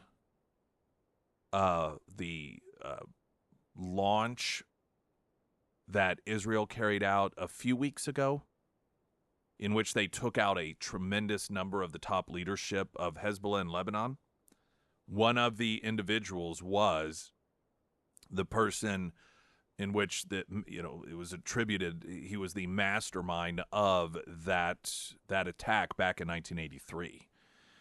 He's long been assumed to be the person that was either solely responsible as sort of the architect mastermind or was definitely instrumental in it, and he has been running around alive, continuing to carry out acts of terrorism since, until the Israelis took him out just a few weeks ago. So pretty close to that anniversary. I want a great homeloan.com. If you have home loan needs, that's your starting place. If you have any just questions regarding credit, a lot of times you don't know how to utilize your credit. You're like, well, I got a credit score of this, and I didn't think I could qualify for a home loan, but I talked to someone who said that they had a credit score that was around that or even lower, and they got one. Is that possible? I just don't know. Reach out to those folks, and they will talk you through it. And also, they can take a look at what you're dealing with, and they may be able to very easily help you raise that credit score in a relatively quick period of time. If you don't understand how it is to manipulate your credit, and your credit is low or it's not as high as you'd like it to be, it's easy to just dismiss it and think, well, it takes years and years. You hear about, if this happens or that happens, it takes 7 years to get it off your credit. And it can seem like the sort of thing, what's the point even trying, because I can't do anything in the near future anyhow to affect it. That's not necessarily true. They can help guide you through that. So whether it's a question like that, or is now the right time to refinance or take out a home loan, I want a great homeloan.com. It's where you start. Easy as that. I want to play coming up some just incredible audio that it's Philadelphia.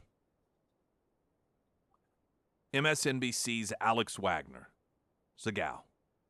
And she went through Philadelphia to talk with Philadelphia voters, people of color, primarily black.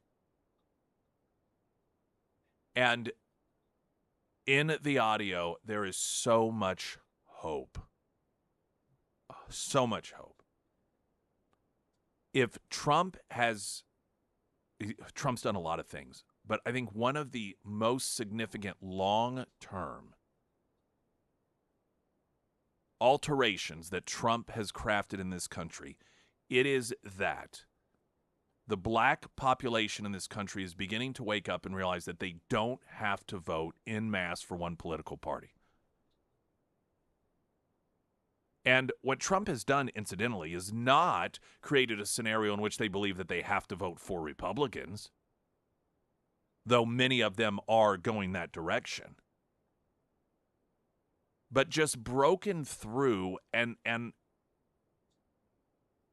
created this environment in which many of them have recognized, I don't have to blindly vote for Democrats because I'm black. I can actually require accountability. I can actually demand results. And it isn't just, this is the part that really does get me excited. It's not just that there is a segment of that population that has had that realization, but they are openly talking about it. Unapologetically, very unapologetically talking about it. And I believe that we are at the beginning of what could be an alteration of the political landscape in this country and cultural landscape in this country that Republicans and Democrats alike believed would never, ever, ever occur. And that is a significant shifting in the way that people of color vote in this country. I believe that it is without question possible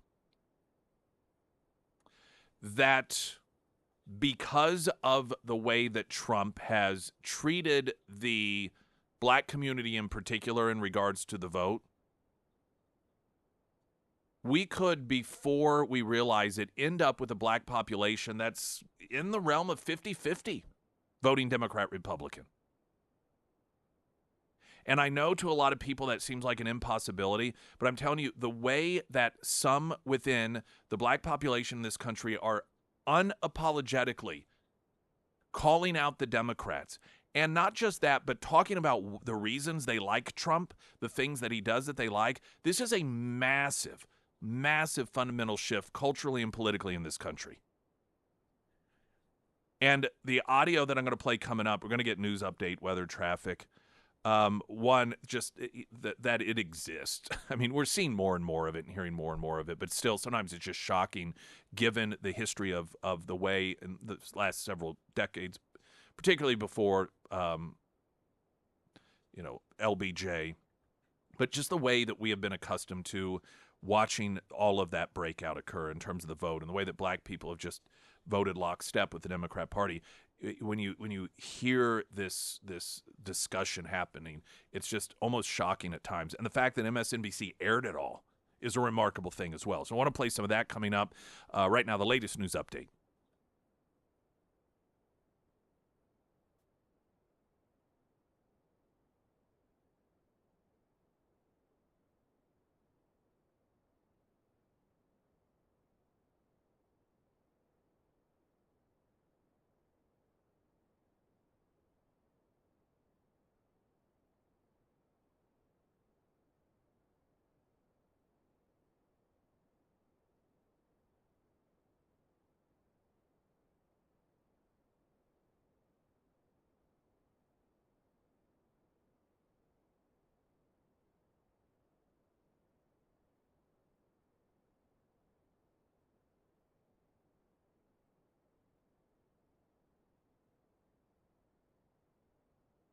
And the first alert forecast from Color 10, Fox 49 meteorologist Tom Schmidt, sponsored by St. Clair the Ozarks Home Improvements. Today we'll have sunny skies with a high near 78. Tonight, clear with a low around 52. For your Thursday, sunny with a high near 81. And Friday, sunny with a high near 79.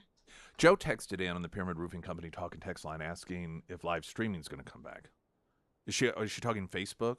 I wonder. We're on YouTube. Yeah, we are on YouTube. But we're not on Facebook, right? Correct. We were allowed back on Facebook, but then you made us go away again. Something you did, is that right? No. Oh, no? Oh, okay. No, they would take our live stream down. Got it. Yeah, we would be like live streaming for like 5 seconds, and then they would flag us and take us down. But no, we're on YouTube, and I share that link on your Nick Reed Facebook page. All right. So, yeah, we are there. And you don't have to, do you have to sign up for YouTube in order to? I don't think so. I don't think so either, but you never know sometimes. Where all of a sudden, even at my desktop, if I want to just watch a YouTube video, it's trying to make me sign in. Like, I don't want to sign in. Do not make me sign in. I don't want to do that. It drives me nuts. Makes me angry. It does. All right, coming up, MSNBC talking to Philly voters of color, mostly black, about whom it is they are supporting for president of the United States. And I'm telling you, it is just, it's exciting in the context of the Trump campaign, but I think even beyond that, it is very exciting, this potential movement that is occurring within the black community in this country, just beyond Donald Trump, beyond this campaign, and what it means for the future of the country.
Let's play some audio. Very encouraging audio.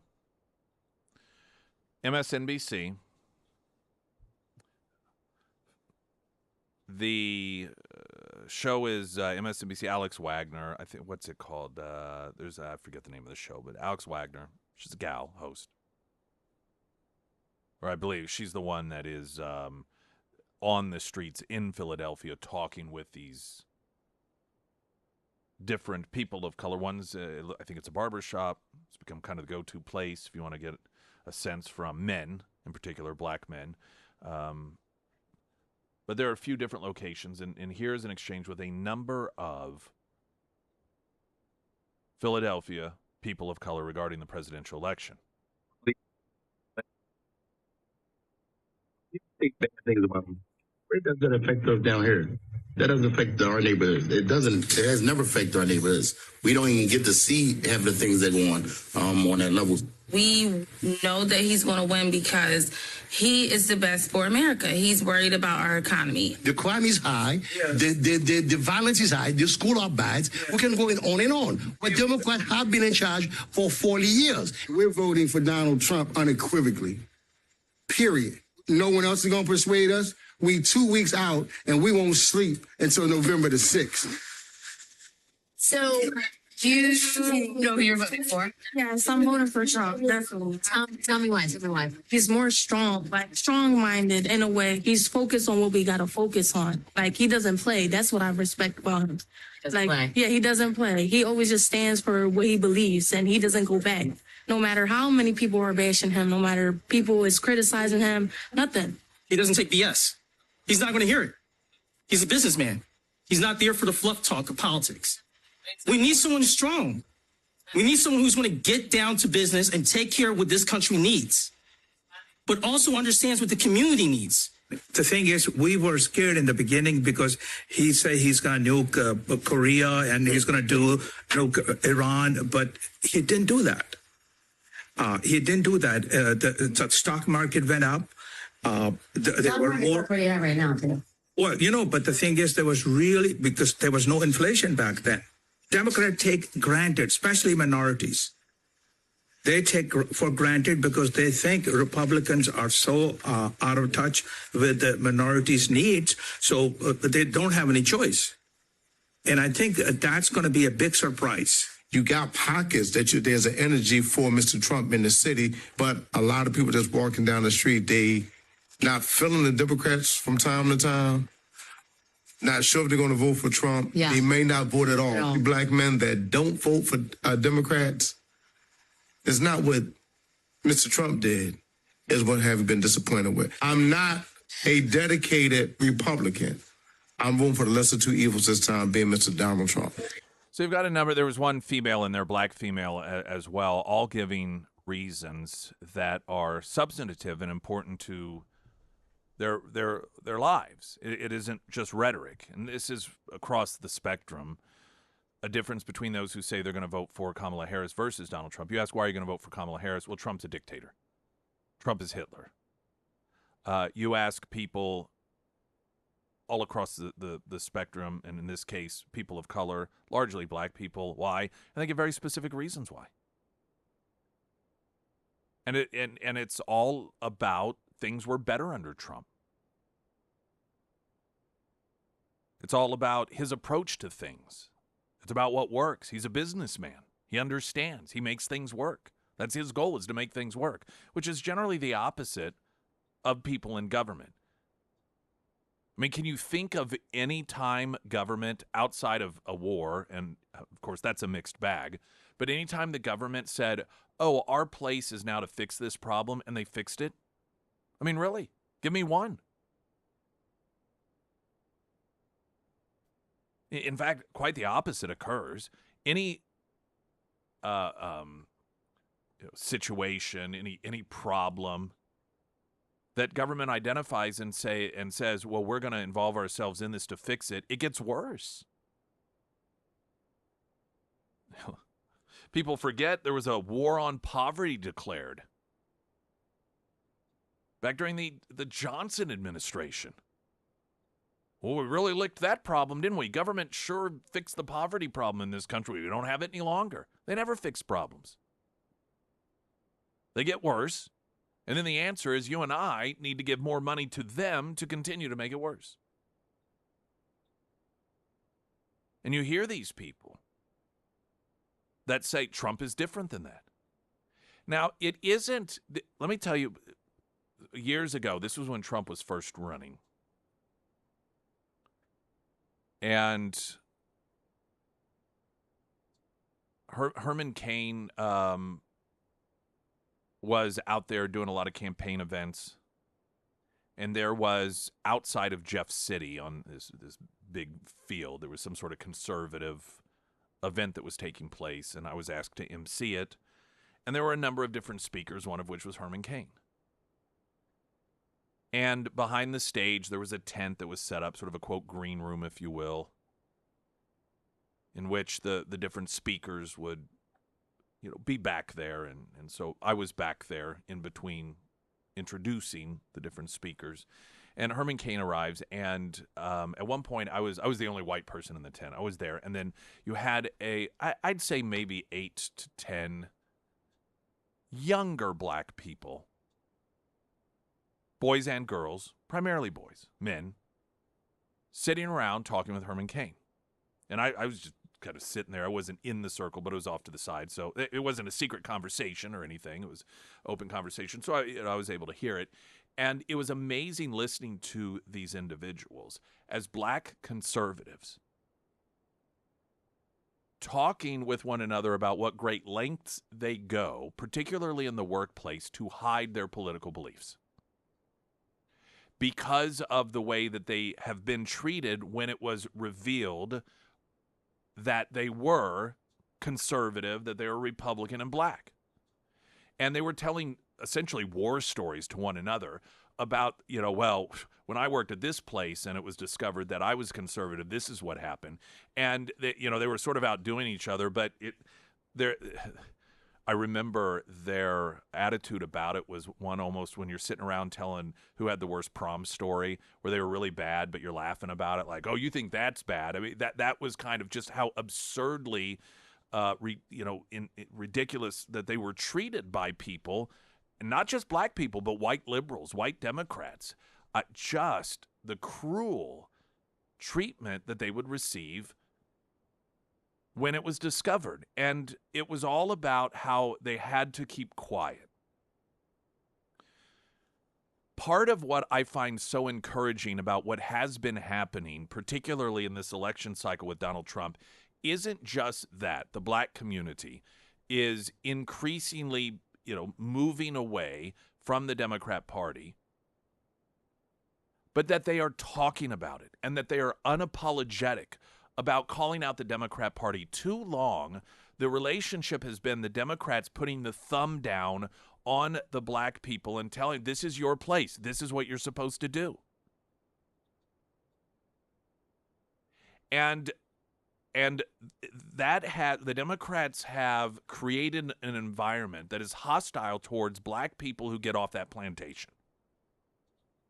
And as I sat there and I listened to these young adult black people having the conversation with Herman Cain, it became profoundly clear how effective the Democrat Party has been in creating this hostile environment.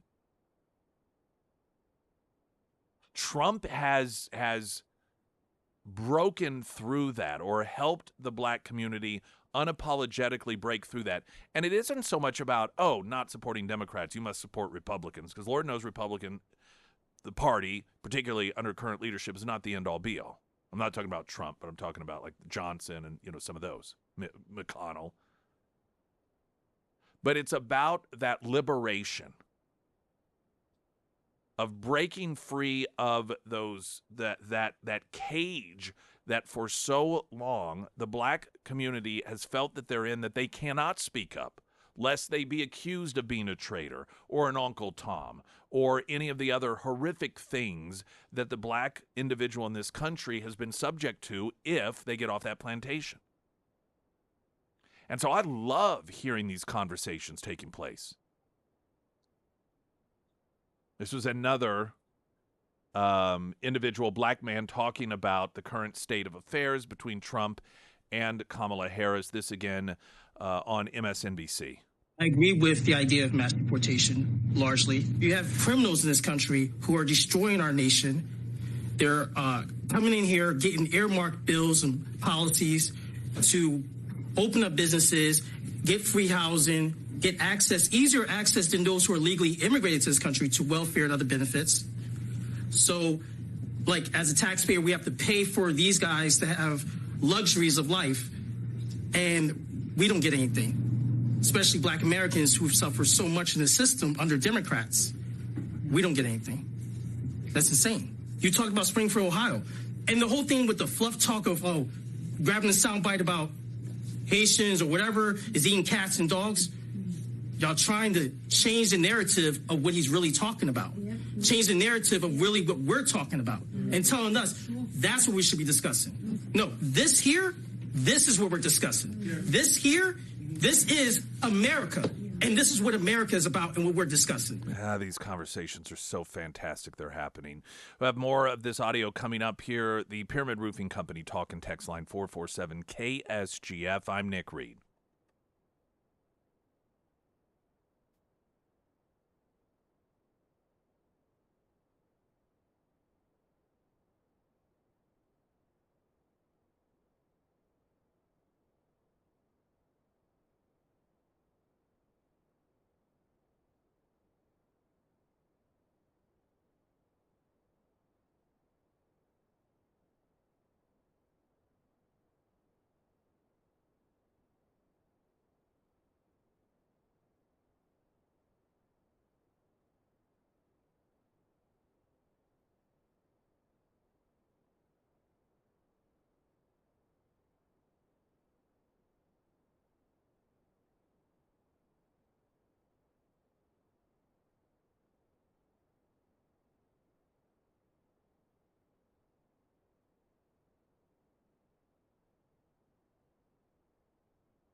Heroes Breakfast Friday, that's right. Coming up just a couple days away, we will be at Scramblers. Friday Roadshow is always sponsored by Custom Shade Window Tinting, powered by 3M Window Film, and this Friday, very special one. You're a veteran. Scramblers. Warrior's Journey. Air Services, Heating, Cooling, Plumbing, Electrical, and Delta Roofing buying you breakfast 6A to 9A Friday.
Springfield's Talk 1041, your first alert forecast from Colorton, Fox 49 meteorologist Tom Schmidt, sponsored by Wolfpack Cleaners, your residential and commercial cleaning professionals. Today we'll have sunny skies with a high near 78. Tonight, clear with a low around 52. For your Thursday, sunny with a high near 81. And on Friday, sunny skies with a high near 79.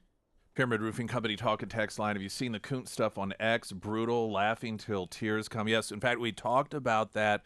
Was it the end of the 6 o'clock and the beginning of the 7 o'clock hours? Yeah, somewhere in there. Yeah, I was on X earlier too, and I was just like that person, laughing. Some of those comments, whew, they're funny. I recommend you go back and listen to it. We were talking about this, that Kuntz, he's running U.S. Senate against Josh Hawley. And Adam Kinzinger, which is the Republican congressman from Illinois he's real anti-Trump. He participated in the January 6th show trials. And Kuntz, for whatever reason, thinks it's a good idea to have him come to Missouri and try and help him get elected here. But that being said, they thought, oh, well, let's shoot guns because whatever. And they decided to shoot high-powered rifles at steel and at close range, and a reporter shrapnel or a ricochet hit the reporter, injuring him. He's fine, but did hit him nonetheless. And there's a whole litany of things that just demonstrated that these are two people that probably should not be handling firearms. And I thought the best part was, according to the news report, he threw the owner of the facility under the bus. The report said it was a private residence, but then one of their reporters said that Kuntz blamed it on the rules of the shooting range, saying, hey, we were just going by their rules. That's what, So nonetheless, very classy to throw somebody that clearly is a supporter under the bus, blame them for the negligence of Kuntz shooting the reporter there. But that's what that references to. It's getting a little bit of national. Not mainstream national, but the... I think Washington Examiner had it. Oh, did the Washington Examiner have it? Nice job. Very good. I want to play one other last bit of audio here, and I think that it really sums up the backlash that Democrats are getting from the black community for expecting them to be on the plantation. And Obama, a couple of weeks ago, chastised black men, completely diminishing their concerns about the economy, about national security, about education, by claiming if they don't support Kamala Harris, it's because they're misogynistic. And my thought, though, I can't pretend that I know what it's like to be a black man in America, but my thought was, if I were, best I could tell, I'd be a little put off by that. And one of the individuals, this is a look, I maybe middle-aged black guy that was interviewed in this segment on MSNBC, People of Color, this is Philadelphia specifically, and listen to what he had to say about Obama's comments. I just wonder for anybody who heard that, like what they thought of that. Deeply offended. I was deeply offended, and it felt like a moment where it's like, you N-words better get in line and do what we say. And it felt like him as the czar of the Democratic Party coming down to say, go get these N-words in line. And the general tone of it was disgusting. It was abhorrent. I don't respect it. I didn't like nothing about it. And Kamala, 2 days after that, is like, we love our black men. We have programs and things that we're rolling out for them, and she rolled out policy. Good cop, bad cop. Because I'm tired of the good cop, bad cop. I'm tired of it. That makes sense to me. That makes sense that he would feel that way, that Obama and that the Democrats, N-word, you get in line. Get back on this plantation. You know your place. And it's not just the black community. Women, they get the same treatment. If a woman wants to only compete against other women or not be forced to take showers with men, they're told to keep their mouths shut. But when it comes time to vote, you better get out and know your place. You are a traitor to women if you don't vote for Kamala Harris. This has become their approach. It is I don't know how many times I can say this. It is the definition of a toxic relationship. It's completely one-sided. And the party in the relationship that reaps all the benefits acts as if they are owed everything from the person who is on the toxic receiving end of the relationship. How dare you question me? How dare you complain about your loss of income? How dare you complain about inflation? How dare you complain about the state of education in this country? How dare you complain about illegal immigrants wedging your children out of schools? How dare you complain about all of these things? Know your place. You are black. Shut your mouths, show up, and vote for us. And increasingly, it isn't just, again, the fact that those in the black community are waking up and recognizing this. It's that they're willing to talk about it. And there still is a segment of the population that's going to be fearful. There still is a segment of the population that's going to be afraid of somebody like Obama coming along and bullying them into thinking that they're misogynistic. Or their friends or family members. There was an interview on CNN, I believe. It was with a black auto worker talking about how he's voting for Trump and how his family, I mean, they're just like on him about it. But for every one voice in that community that is willing to say no more, you don't own me. I am no longer your slave. Those days are over. You are asking for my vote. You should be coming to me. You should be the one who is altering your behavior in order to get my vote, not telling me I need to alter mine in order to vote for you. I'm the one in charge. For every one voice in the black community that says that, there's Lord knows how many ears that are hearing it. And that's how liberation spreads. I do believe that, though I don't know that he will get the credit for it, but perhaps one of the most profound, meaningful differences that Donald Trump will have made, historically looking back on this country, is potentially the breaking of that bondage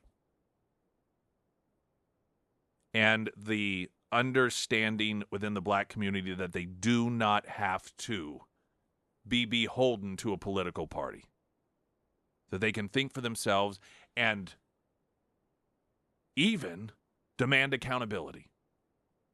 Springfield's Talk 104.1, I'm Nick Reed.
Oh, that's right. I need to throw it to you, don't I? Sarah Myers, everyone. Thank you. Fall is officially here, and now is the time to get your home prepared for that cooler weather. I'm sure a lot of you already out there have started doing some of those chores. Maybe you've cleaned out those gutters, and if you've noticed some issues with your roof while you were up there, I do have a roofing company that I want to recommend, and that is the Pyramid Roofing Company. Now, one thing that I like about the Pyramid team is that they are not pushy. Whenever you call them out to your home, they're not going to do a 2-hour presentation about how your entire house is going to fall apart if you don't hire them. That is not how they rule. Instead, they just they tell you how it is, really. They'll let you know if everything is good to go, if it's time for a roof repair, or if it is time to go ahead and get that new roof installed. So if it is time to schedule that free roof inspection, go ahead and give Josh a call today. You can find all of the contact information for the Pyramid Roofing Company under the Sarah's Endorsements tab at ksgf.com. Speaking of Obama, and I played audio earlier of a black man in Philadelphia talking to MSNBC and how off-put is not even close to the reaction he had of Obama telling black men that if they don't vote for Kamala Harris, it's because they're misogynistic, and how that in his mind, and there was a room full of black people shaking their heads, they agree, that was his way of saying, N-word, get back in line. Obama is, I believe, in Wisconsin, or was in Wisconsin yesterday, campaigning for Kamala Harris. And among other things, he talked about just the toxic environment in this country. I don't understand how we got so toxic and just so divided and so bitter. And I get why sometimes people just don't want to pay attention to it. You don't get it? You really don't get it? 'Cause that'd be a great conversation to have. I don't know what you would want to pick as a starting point, but we could start at your labeling of Americans who don't agree with you as bitter clingers. Clinging, just a bunch of people clinging to God and their Bible and guns. I don't know. Maybe just possibly that contributed to the toxic environment.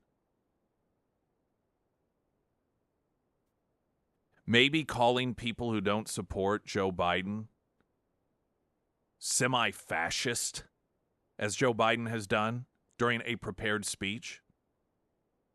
You don't understand how that might be a bit of a turnoff and divisive? Telling Americans that they are semi-fascist if they don't support him? Or telling black people that if they don't support him, then they're not black? You're really confused? You're that obtuse? You can't figure out how it is that sort of rhetoric might be divisive? Calling your political opponent Hitler? Running around the country claiming that if he gets elected, he's going to put journalists in prison? Execute generals? These are all things that have been said by people who are listened to.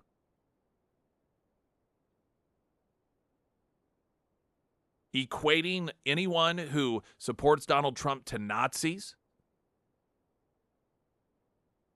There was some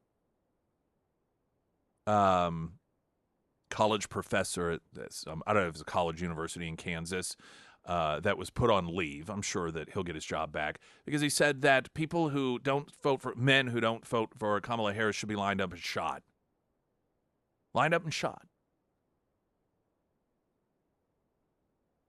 A contributor on MSNBC last week said that white people who don't support Kamala Harris need to be held accountable if she doesn't win. You don't understand how it is that we got a toxic environment in this country, how it is that some Americans feel as if maybe there's a little divisiveness here.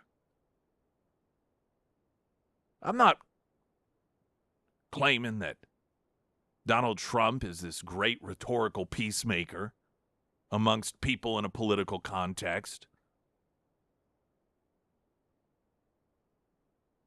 But to play this sort of golly gee whiz, I have no idea when that political party has successfully convinced a massive segment of the population that anyone that is a Trump supporter is just flat out evil. And you want to run around playing Mr. Innocent, and I just, golly gee, just don't get it.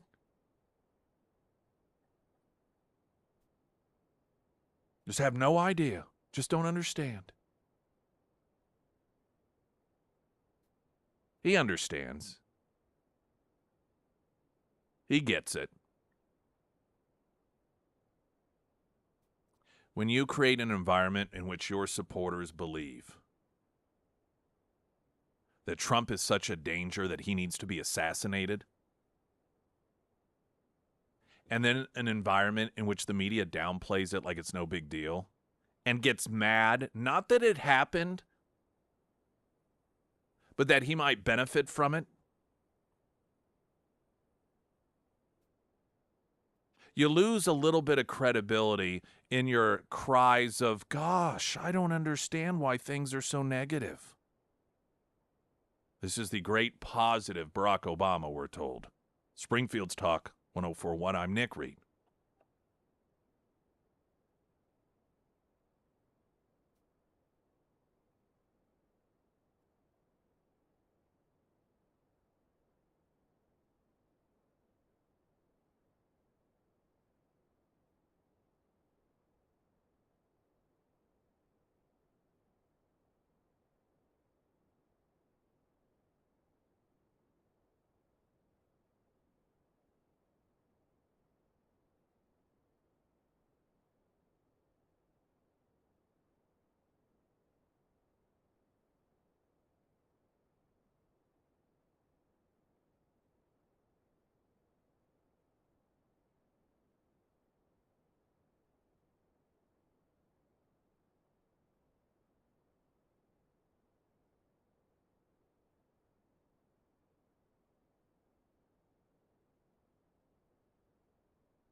Okay.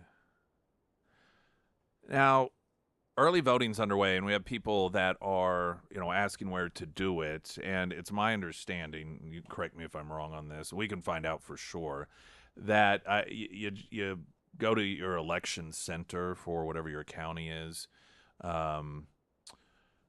8 to 5, Monday through Friday. Greene County, for the Greene County, if you are in Greene County, that would be the Greene County Archive Election Center at 1126 North Boonville. Yes. And I don't believe I think that's just that's what you have to do. Am I correct? I don't know that there are any other ways to early vote. So you can also do in-person absentee voting at the Library Center. Okay, so you can do it at the library. Yes, and that's the South Campbell Avenue location. Who handles that? I mean, I guess, do they just have somebody from the county that's there, or? I would assume so. It was a part of the county clerk's press release that they sent out. So, and we have all of the times because they've got different times that you can vote at both the Greene County Election Center and at the Library Center. Yeah. So we have all of those times and all of the things that that most people have questions like, what do I need to bring? What photo identification works? What are the times? What are the dates? All of that's up at ksgf.com under our election section. Yeah, because I know we have a lot of Christian County listeners that are also asking the same Let's see question. if I can find that out for the Christian County listeners. A couple bits of news regarding Iran, neither of which look good for the administration. One, Sinwar, architect of October 7th that was killed in Rafah, the area that the Biden administration demanded the IDF not go. Told Netanyahu that's the one place not to go. It's amazing that that's the one place this guy was. Coincidence? Sinwar told Hamas to reject the hostage deal because Biden and Harris were caving on Israel. This is a Wall Street Journal piece about the effort that went into locating and killing Sinwar and what they discovered in their investigation here, which, of course, is no surprise because this is just human nature. All you have to do is understand how people operate. That Sinwar, that Hamas, the reason that they have not and were encouraged to not enter into any sort of agreement or hostage deal is because they were relying on the Biden administration to work on their behalf. They recognized Biden and Harris are going to go out there and they are going to be demonizing Netanyahu. They're going to be putting all the pressure on Israel. So do not accept a deal. They are on our side. At the same time, it was revealed that, of course, it became known that plans for Israel and the way that they would retaliate against Iran were leaked. And it was leaked by the Biden administration. What a shocker. A leak that benefits the terrorists. So, of course, many people are wondering who might that be. According to the Jewish press, a Pentagon official told Sky News Arabia that the investigation being conducted by intelligence agencies in Washington into the leaking to Tehran documents of the IDF plan to strike Iran have begun to indicate suspicion of the involvement of a senior employee in the Pentagon. The American official added the employee suspected of leaking the documents is an American of Iranian origin named Aryan Tabatabai. Now, this is somebody that has been on the radar of many Republicans who some time ago, because of this person's known ties to the Iranian government, you had many Republicans saying this person needs to be gone. This person needs to be out of there. She was investigated after being suspected of having dealt with classified information without permission. So, in other words, here's somebody with direct ties to the Iranian government. In fact, it was discovered at one point she had emailed the foreign minister of Iran asking for permission to take a trip on behalf of the U.S. government. So she's working in this administration, and she is scheduled to go on a trip. She gets permission from Iran. Is it okay if I do this? She's somebody that is clearly working on behalf of the Iranian government, and the Biden administration kept her in the Pentagon anyhow. And it's believed she's the one who leaked that information. Glenn Beck's coming up next. I'm Nick Reed.